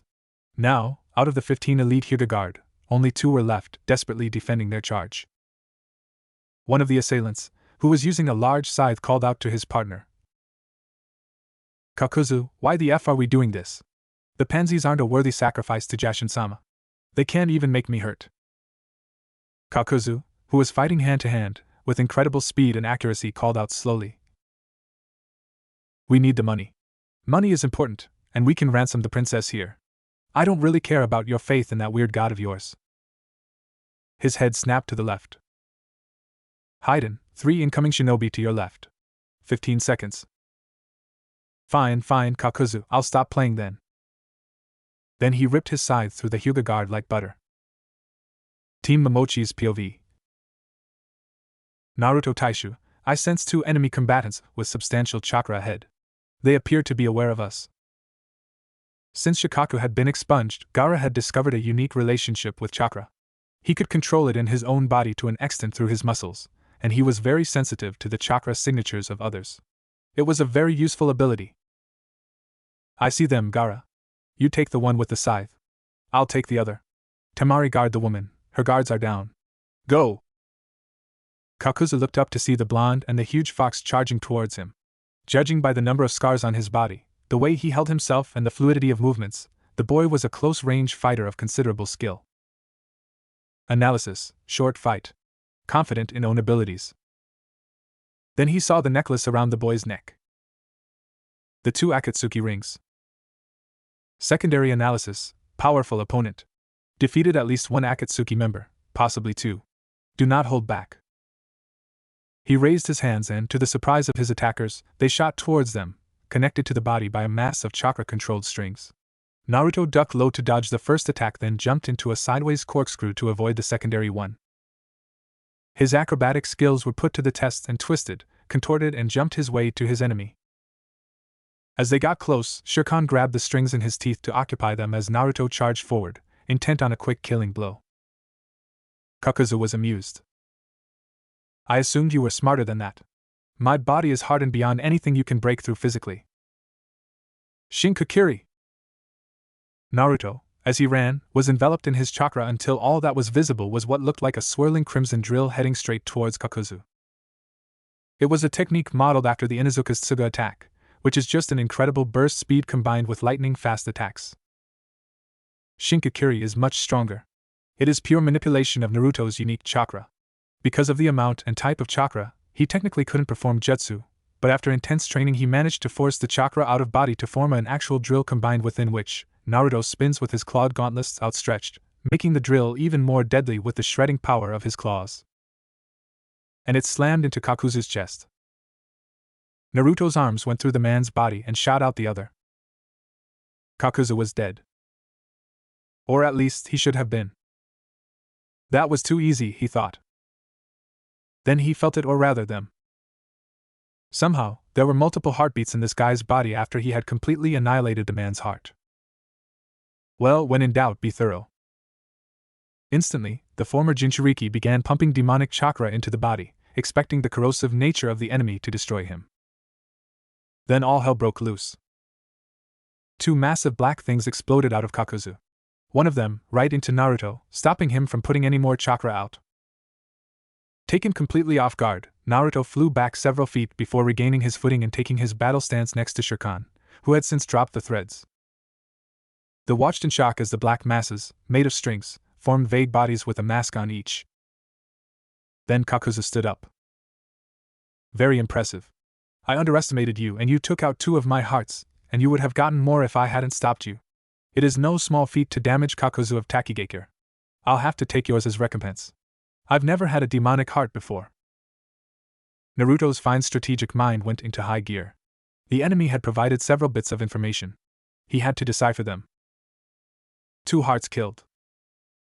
2 out. Probably 1 in Kakuzu. Demonic element wanted in relationship to heart. Element in a heart. That's it. Shirkan, each of his hearts is connected to an element. My guess is that each of those masks lets that thing control one element, and Kakuzu has the third in his body. They are held together and made of chakra, so chakra attacks would probably be absorbed. We need to destroy the hearts, which are probably behind the masks.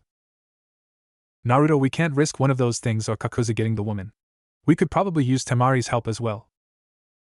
Hi. I hope Gaara's doing okay with the scythe guy. With Gaara.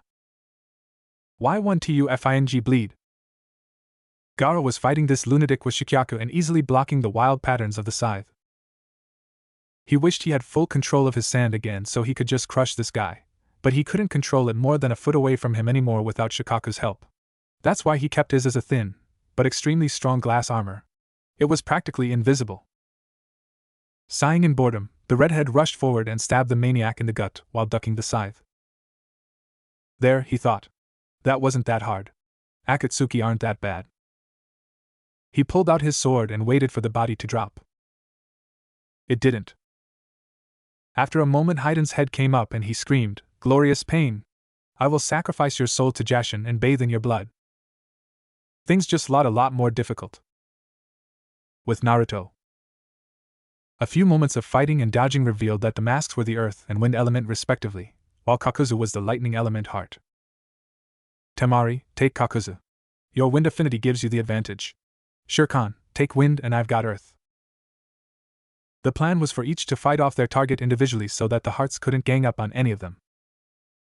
It didn't take long for Kakuzu's keen mind to figure it out, but the opponent he was facing were very good.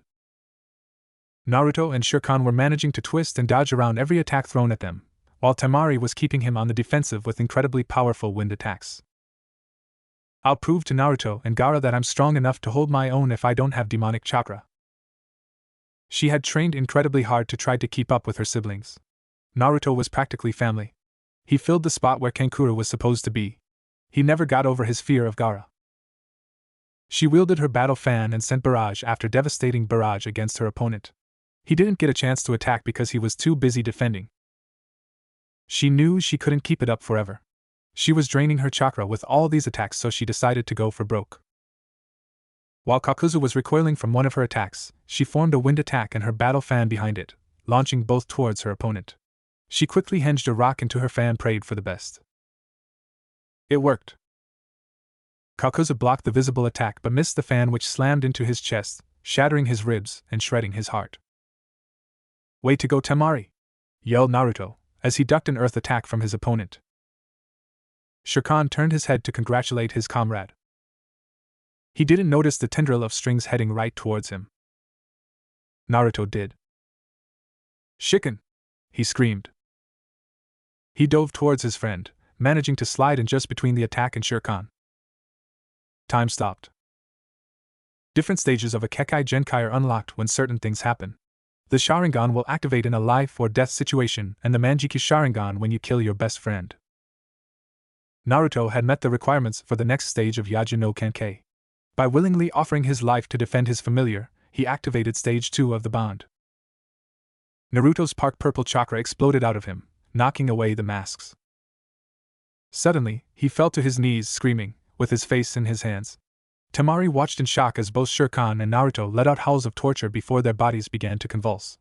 Naruto's skin turned completely black, matching Shiken's fur, and his hair turned the maroon/crimson color of his eyes. His armor plates seemed to fuse into his body, leaving him with shining silver patches. His eyes went black. Both of skeletons seemed to restructure themselves. Naruto's both twisted and snapped and changed until he down on all fours, looking like a demon with his coloring and the fact that his body seemed to be just right for sprinting along the ground on all fours or standing up to use his hands. Shiken's body did the same, and he looked the same except for the fact that their heads remained the same shape as before and Shirkan had no silver patches. For Naruto, time seemed to move at a crawl around him. It looked to him as if his opponent was moving in slow motion before. He could hear the heartbeats of everyone around him. He could feel Shiken's intentions in his mind, allowing them to sync up their attacks perfectly. They shot off towards the hearts, slashing and hacking their way through the threads until they reached the heart, tearing it to shreds. Nothing could touch them. The enemy was flinging chakra and physical attacks towards them, but to no avail. Both masks were destroyed in seconds. Temari could barely see them move, it was so fast. All she saw was a blur of black and purple. And then it was over. Naruto and Shirkan slumped to the ground exhausted as their bodies regained their normal shapes. There were none of the strange contortions this time. It was seamless this time, as if their bodies knew what to do. Breathing heavily, Naruto said, "I hope Gaara's not having this much trouble." With Gaara. "I can't believe I'm having this much trouble," Gaara mumbled under his breath. His opponent was skilled, yes, but Gaara was better when it came to weapons. The problem was that the guy just wouldn't die. No matter what he did, nothing would take him down. It seemed like everything would heal. Kami, how he missed his sand. Stupid range limit. He'd have to be practically touching to. That's it. It was stupid. It would leave unguarded. If it didn't work, he was dead, but at this rate, he'd be dead from exhaustion anyway. Once again, he lunged forward, strapping Shikyaku in place on his back. He grabbed Haiden by the ankles and lay there, praying his plan would work. Ha ha ha, you surrender to the might of Jashin at last. Ha! Then he started scream. Pain! So much pain! Glorious! Gaara had taken his thin layer of class and changed into a killing machine make of 1,000,000 razors. He channeled it along his hands and shredded Haiden's body into dust. Jashin-sama, save me. And then he stopped talking because he didn't have lungs anymore. Haiden the Immortal was dead. After replacing his glass armor, Gaara staggered back to his team, exhausted, and greeted his equally exhausted comrades. Gaara eyed his leader and said, "Anything interesting happen?" "Nothing much. Just unlocked a new stage of my Kekkei Genkai and got a new finger for my necklace." "You." True enough, there were 3 fingers with rings on the necklace, each separated by a knot. You know the phrase grind him into dust? Pretty much what happened. Here you go. Pretty eyes, by the way. He tossed him the finger which Naruto caught deftly and added it to the necklace. He then went to catch his reflection in a bowl of water they were using to clean out their wounds. His eyes were now completely black. It was probably a side effect of the second stage. He also noted that his necklace looked better with 4 fingers than 2. "Well," Naruto said as he stood up. "Let's see if the woman's okay. Temari, check the bodies for something useful, then destroy them. We don't want to risk war with Konoha because we let someone get the Byakugan." She went off and the 2 men opened up the carriage. They found an unconscious woman in there. Figuring that the shock from some attack had knocked her out, he saw that she had a cut on her cheek.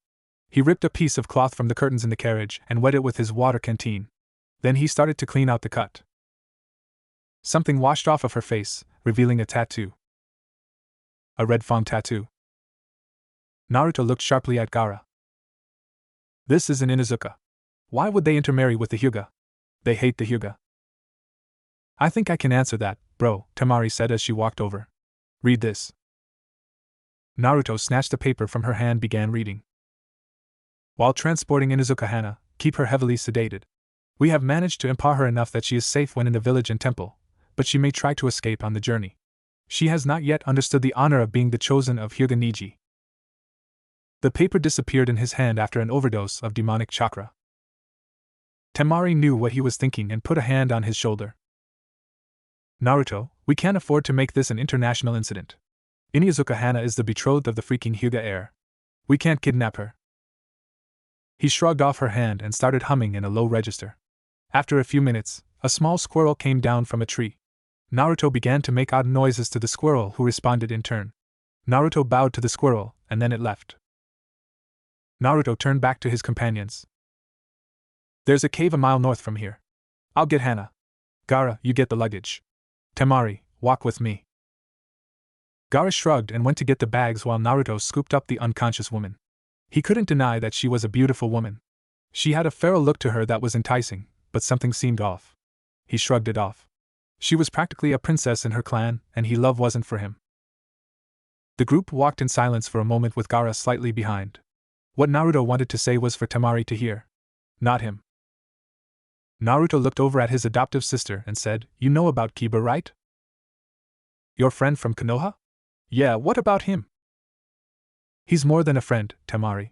He was friends with me when most everyone else was trying to kill me. Part of my psyche is literally based on the loyalty I saw in him. This is his older sister. Temari stopped walking. She was so shocked, but she quickly caught up. I see, but what can we do about it? They'll notice she's gone, and we can't kidnap her for fear of war. Naruto gave her a small grin that usually meant he had a plan. Inizuka Hana was dead when we arrived on the scene. We eliminated the bodies on the spot because of risk of attack. This person is a wanderer like myself who we ran into along the way. Right, Temari? Temari scowled a little. You're playing fire, Naruto, and our whole village could be burned because of this. They continued on in silence until they reached the cave where they set up camp. Hana came around a few hours later and groggily sat up. Where am I? Our guest is finally awake. We have some food for you if you're hungry. She looked around and saw the blonde in front of her shirtless, covered in cuts and looking positively animalistic. Something she couldn't put her finger on started in the back of her mind. Arigato, but where am I? The last thing I remember was being prepared to go to the fire temple. Naruto scooped some stew out of a pot on the fire and gave her a bowl. Your guards drugged you on the way. They were killed by enemy ninja and we rescued you. Waking up a little more and the smell of food, she noticed the others around the fire. Domo arigato, then, for rescuing me. Who do I have to thank for my rescue? Naruto was suspicious. This was way too formal and polite for an Inizuka. My name is Momochi Naruto, but once upon a time, you knew me as Uzumaki Naruto. I was a friend of your brother's. Her face flashed with something akin to happiness at the mention of her brother, and a brief smile played over her lips. I remember. You were a troublemaker then, but you're supposed to be dead and a lot younger. He matched her smile and said, That's a story for another time. Let's just say my body caught up to my mind. I'm surprised you remember me, actually. How could I forget my brother's partner in crime? You were. Her face suddenly changed. The pleasant face and tone disappeared behind a mask of resentment. The Jinchuriki of the Nine Tails. You were beneath us back then. That did it for Naruto. The change was too abrupt, more like a twitch, to be natural. They talked on and off for a while, noticing this strange quirk several times. The personality would change suddenly from nice, to Naruto it was magnetic, to cold and proud. In the former, after a while, she even showed her Inizuka nature in her reactions to the account of the battle, bloodlust evident. But then she would seem to be disgusted by the fact that they had had to rescue her. After a while, she was starting to shake visibly and thin layer of sweat covered her. And may I be excused? Naruto nodded and she left quickly, but he nodded to Temari to follow her. She nodded back and left quietly. Gaara looked quizzically at his friend who loosed his fingers to his lips and motioned for him to listen. Let go of me. Give it back. Give it back. Temari returned, dragging a near hysterical Hana back into the main area of the cave. I caught trying to swallow these. Any idea what they are? She tossed Naruto a bottle of pills that he quickly opened. He took a tablet, snapped it in half and licked it, quickly spitting it out. Bastard Hyuga.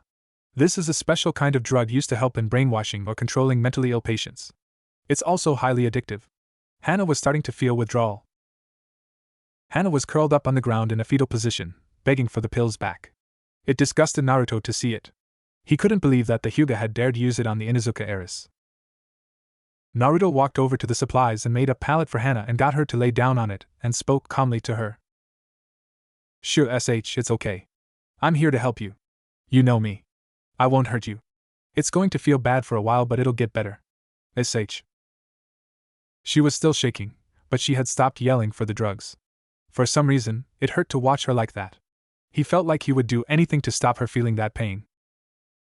Shere Khan, who could feel a little of what his master felt, smirked to himself. His master had found someone. Without looking up, Naruto softly said, Temari, Gaara, head back to Sunagakure. Temari, give them that report and I'll be back in a while. Tell Baki I'm calling in on my leave time. I can handle this. It's bad enough that one person she sort of knows sees her like this. Temari started to object, but grabbed his sister firmly and started packing. They left after an hour or two and Naruto was alone with Hana. It was getting late, so he decided to try to get some sleep, but her hand shot out and grabbed his arm. She was shivering terribly, so Naruto pulled her to him, trying to warm her up in the cool night air. She relaxed a little and eventually fell into a fitful sleep. Naruto followed her. Next day, Naruto woke to the sound of Hana screaming at the top of her lungs and thrashing wildly, as if trying to escape some unseen enemy. No! Not my dogs! Not my dogs! Please, no, Okami! Naruto's hatred flared at that. The Hyuga killed the Haimaru brothers. To kill a familiar was unforgivable. The Hyuga must have been desperate for an alliance between their clans to do this. If it got out. Hana was sobbing heavily and broke away from Naruto, throwing up on the ground. Stepping off for a second, Naruto got her some water which she took hungrily. The day passed in a pattern like that. She would hallucinate and struggle, cry out, and sometimes have painful seizures. All Naruto could do was to hold her tightly to keep her from hurting herself. He couldn't figure out, though, why it felt so right that he was helping her. In the late afternoon, she had seizures so bad that she began to pass out. Just before she went under, into merciful darkness, she said, "Thanks, trust you." The next morning was worse, but it seemed as though the toxins in her system were almost done. It was like a final push. She seemed to be in her right mind, though she couldn't talk. Her eyes seemed to recognize him. Shere Khan calmed her down a little because she was so used to being around animals, but what seemed to do the most were the stories Naruto would tell her about his young life, especially the ones with Kiba. There was this one time Kiba and I managed to convince Iruka-sensei that Ibiki wanted to see him because of a joke he made the day before. He ran home so fast. He smiled at the happy memories of his old home. He wouldn't trade what he had in Suna, but he did miss his friend. Naruto had misjudged the length of the withdrawal period.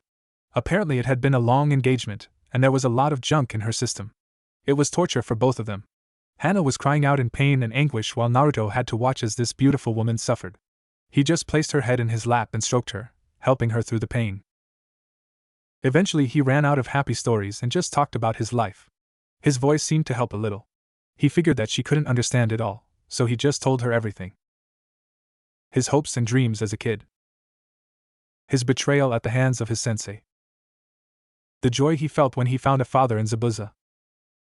The happiness when he got Shere Khan. The devastating heartache of Zabuza being ripped from him. The love he felt for his new siblings. The loneliness he always felt, that tortured him constantly. Everything. Eventually she would fall asleep and the cycle would start over again. Then one morning she didn't wake up. Her body had shut down from the constant strain, focusing all the energy on expunging the poisons. Naruto was worried sick. He only had rudimentary medical knowledge.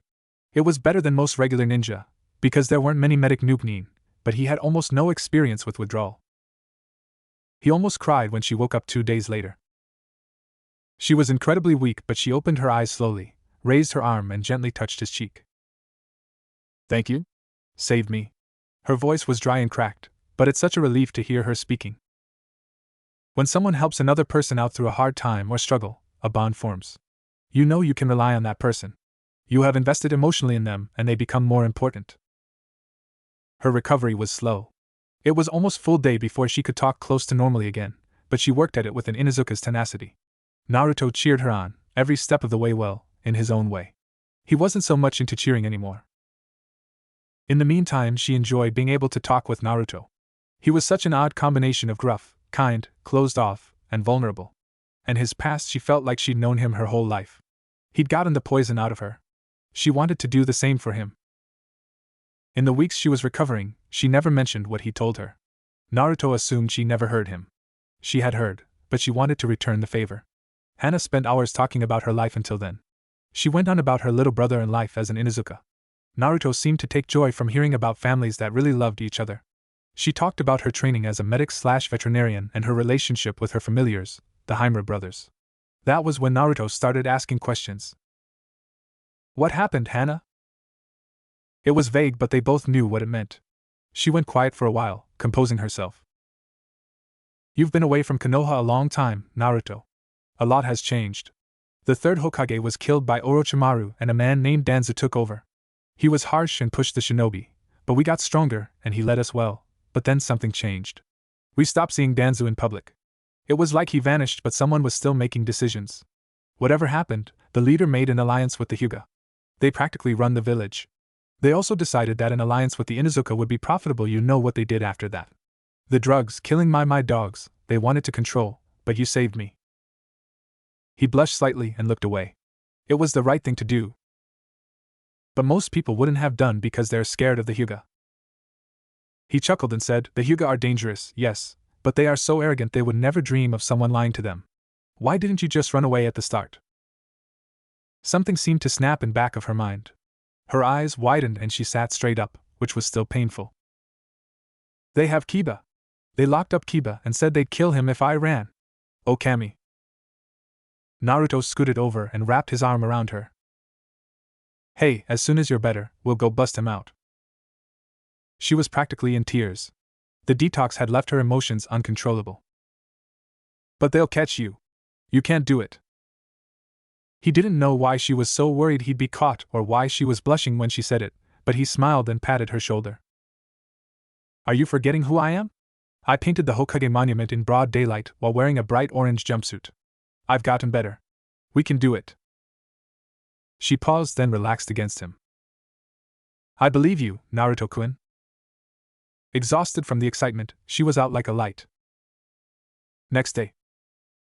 You know, I heard everything.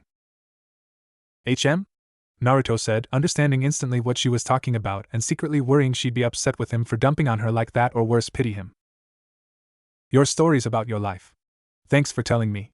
It gave me something else to focus other than the pain. You're very strong. Now Naruto sat up straight. If an Inuzuka called you strong, it wasn't an offhand compliment like other people could use it. It meant that your mind, heart, instincts and body were there's almost no words for it. It was a sense of being complete in yourself. It had profound implications. Thank you, he whispered. But I'm not sure I deserve that. Why not? You've done things that Kages would have trouble with. He chuckled bitterly. But I'll never have what I want. Shirkan, sitting across the cave, stared intently at the two. Naruto was being incredibly open with this girl. If this continued, his partner might finally have a shot at happiness. What is it that you want? When he didn't answer, she took his hand in hers and said, come on, you can trust me. Naruto looked straight into Hana's eyes, and the pain in the blondes was exceptionally clear in the black depths. He wanted to tell her, but opening up that much. I don't want to be alone anymore, his voice a barely audible whisper. Knowing there was more, Hana clasped his hand encouragingly. It's not like I don't Gaara and Temari and Shirkan, but I've never had someone that I want to be needed. I want to be necessary to someone, to be chosen by someone over the rest of the world. He looked away, ashamed of how weak he sounded before he continued. I want someone to love me, but that won't happen. It can't happen. Naruto sat stock still, anxiously waiting for the mockery he was sure would come. Hana, on the other hand, managed to see through what he's saying. Someone hurt you, didn't they? You loved someone and they broke your heart? He nodded but didn't say anything for a moment. It was a few years ago. She was a girl I met in a small village. I saw her every time we passed through and we started going out. I fell in love with her. I was so excited to see her again and tell her. I got back from the mission to find out that she had decided to break it off. She didn't say why. I left and that was that. I guess I'm just not good enough. She scooted over a little and stared at Naruto. Then she said, do you trust me? Yes, he whispered. Good. She took a deep breath and then she upped him right across the face and exploded. Momochi Naruto, I never want to hear you say that again. That girl wasn't worth your time if she did that.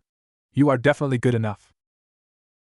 Now, no guy likes being yelled at told he's wrong, especially if it was hard to say in the first place. He got a little pissed. Well, I don't exactly see a line outside my door. A girl would have to be an idiot to be interested in me. You've heard my story.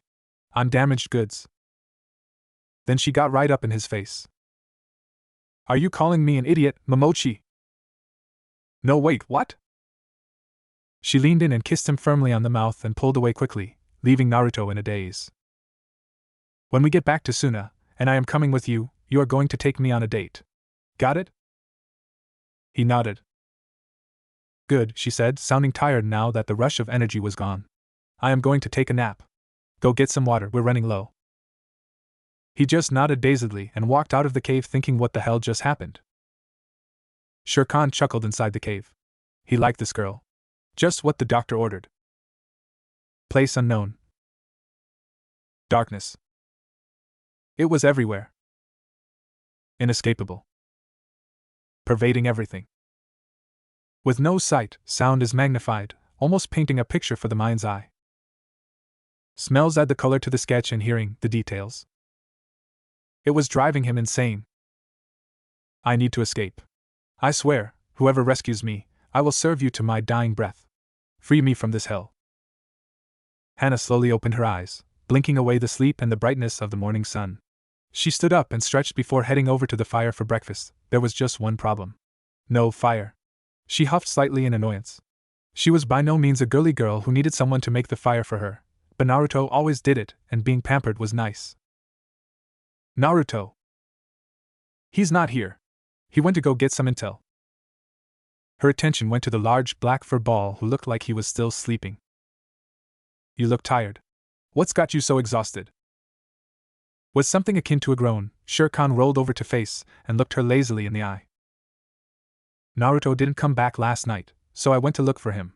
Took me all night. He's gotten pretty good at hiding. I don't think he'll be back for a while. Knowing exactly what that meant, she lumped down against the cave wall next to Shere Khan with an exasperated groan. He doesn't believe me, does he? The black fox gave an amused chuckle. The boy is a genius when it comes to tactics, but give him a woman and he's a babe in the woods. No, he doesn't believe you. It'll be hell for you to convince him otherwise. It won't be fun, trust me. I've been there. Hana chuckled lightly at the demonic pun before they lapsed into silence, leaving her alone with her thoughts. She was serious about Naruto. That was almost as surprising to her as it was to Naruto. She had a really dominant personality that most guys couldn't deal with. Either they wanted her to be submissive or were spineless. She had no time for the latter, and she'd only submit to the best. Naruto, she knew, would be a challenge. He had a kind of inner strength and fire to him that she wanted to test. She had no doubt he'd win, but it would be oh so much fun.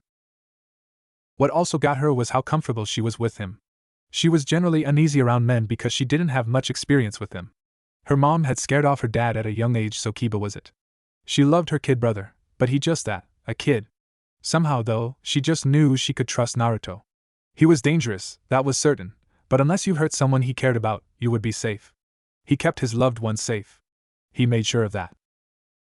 She wanted to be one of those people. To be that important to someone was just the thought was intoxicating. Did she really have a chance? She cocked her head towards the dozing fox. Do you believe me? Huh, what? He said, blinking himself awake. That I'm serious. Do you think I mean it? Shere Khan just chuckled again at the question. Haha, girl, if I didn't believe you, I would have already killed you for trying to play with Naruto. He's my partner and my friend. I do what I can to see that he doesn't get hurt too bad. You're the real deal. You'll make a good mate. She instantly blushed almost the color of her tattoos, and looked away. We're not even dating, you arrow fox. I'm not, sir. Shere Khan gave a dramatic roll of his eyes and outright snorted at that. I dare you to tell me you weren't thinking it. Don't shut out those instincts, they're an asset. Your subconscious is screaming at you to take him and never let go. Most people don't have that ability. It's what makes people like you and Naruto so different. Wait, I thought you said he didn't believe me. Are you saying he knows? Of course he does. He just doesn't believe it. He has trained his psyche to believe that he's going to be alone for the rest of his life. He's just gonna run from it, and you're going to have to chase him, or you'll never see him again. Now let me sleep. Hana leaned back and thought to herself. You're not getting away from me, Naruto-kun. With Naruto. Naruto was making good time towards his source. He wouldn't normally go as fast as he was, but he was hoping the physical exertion would get his mind off of. He shook his head. It couldn't true, besides, it was time for business. He needed a clear head. He quickly entered the small town, and made his way for a seedy-looking bar on the west side. He got in unmolested and made his way to the bar and sat down. Barkeep, something to drink. A big man with a scar across his scowling face broke off from a conversation he was having with another patron and walked over to the blonde. Well, he was scowling until he saw who was calling him. Naruto. You son of a bitch, how have you been? Decided to finally ditch that prissy job in Suna and join the real men again? Naruto grinned at him and clasped the outstretched hand in front of him. I wouldn't call being a hunter neem prissy. Well, I shouldn't be surprised that you know about it. Sorry, but I got another year in my contract. Nice place you got here, Sora. You've improved on your staff since I saw you last.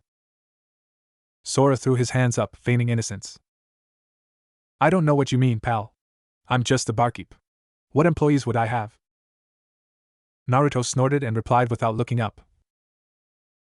Young guy, 2 seats to my right, drinking a scotch, black jacket, 2 tables right and 1 to the left. The guy passed out on the floor by the door. You should give him a raise, by the way. I almost didn't feel him frisk me. I'm impressed, you've got a decent amount of muscle in here, Sora. Now give me that drink. Sora laughed and poured Naruto a beer. I should have known I couldn't fool you. You sure you want the beer? Mister, my only drink is the blood of my enemies.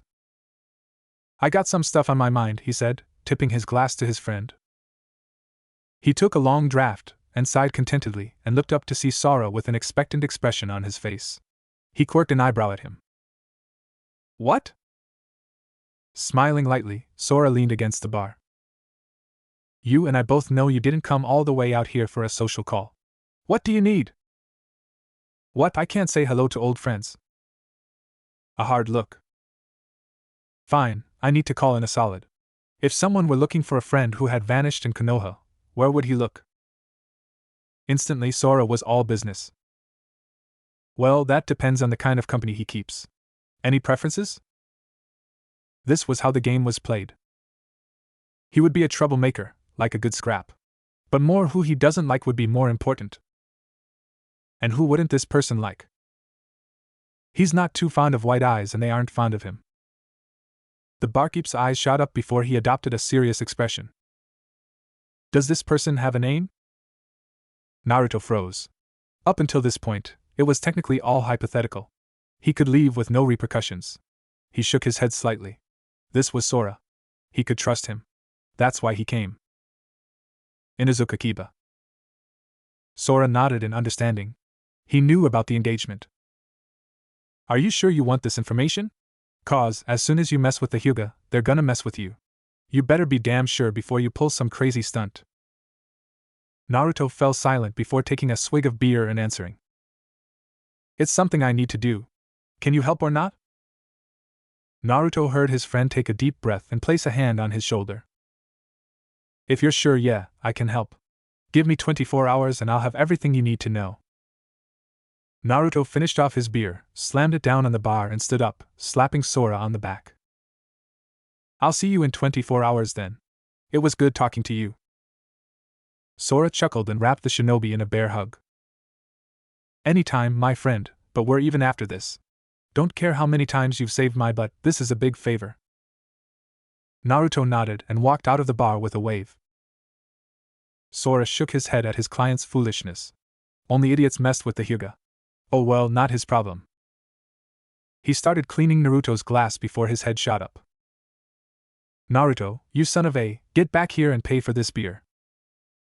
Konoha Gates.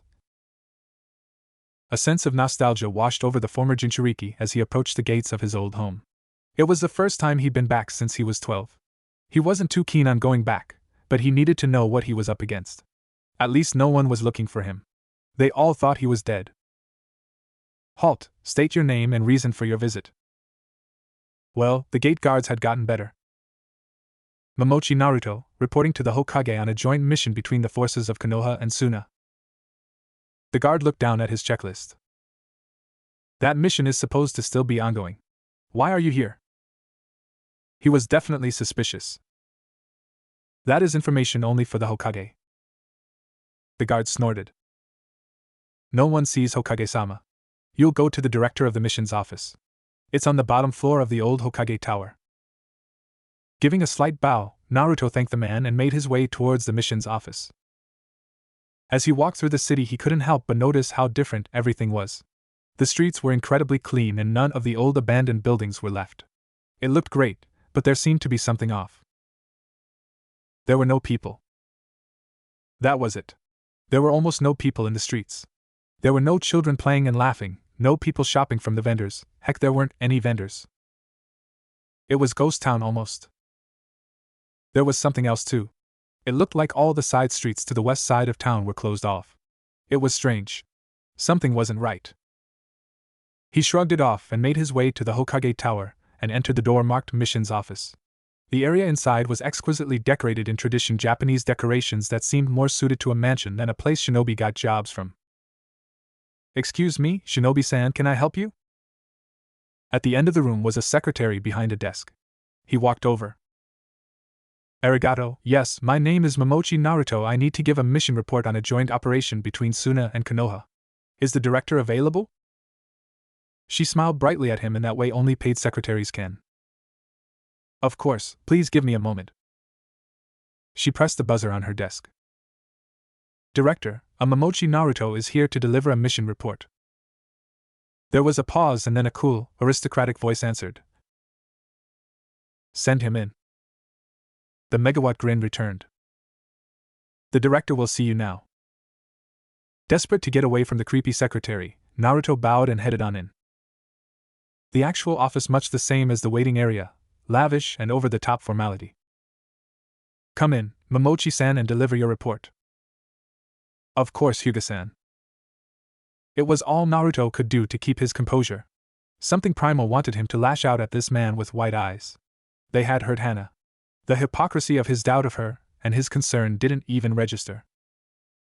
Give your report, Momochi-san, my time is valuable. Smug little. I regret to report that Inuzuka Hana and her escort were killed by members of a group of missing nin called Akatsuki. They are a collection of S-class shinobi. My team arrived just in time to watch the group decimate your guards and Inuzuka-san. My team managed to defeat the enemy, and we disposed of all the bodies to prevent the risk of the Byakugan falling into the wrong hands. We would have reported sooner, but we sustained serious injuries and required the time to recover. The Hyuga looked like he was about to burst a blood vessel.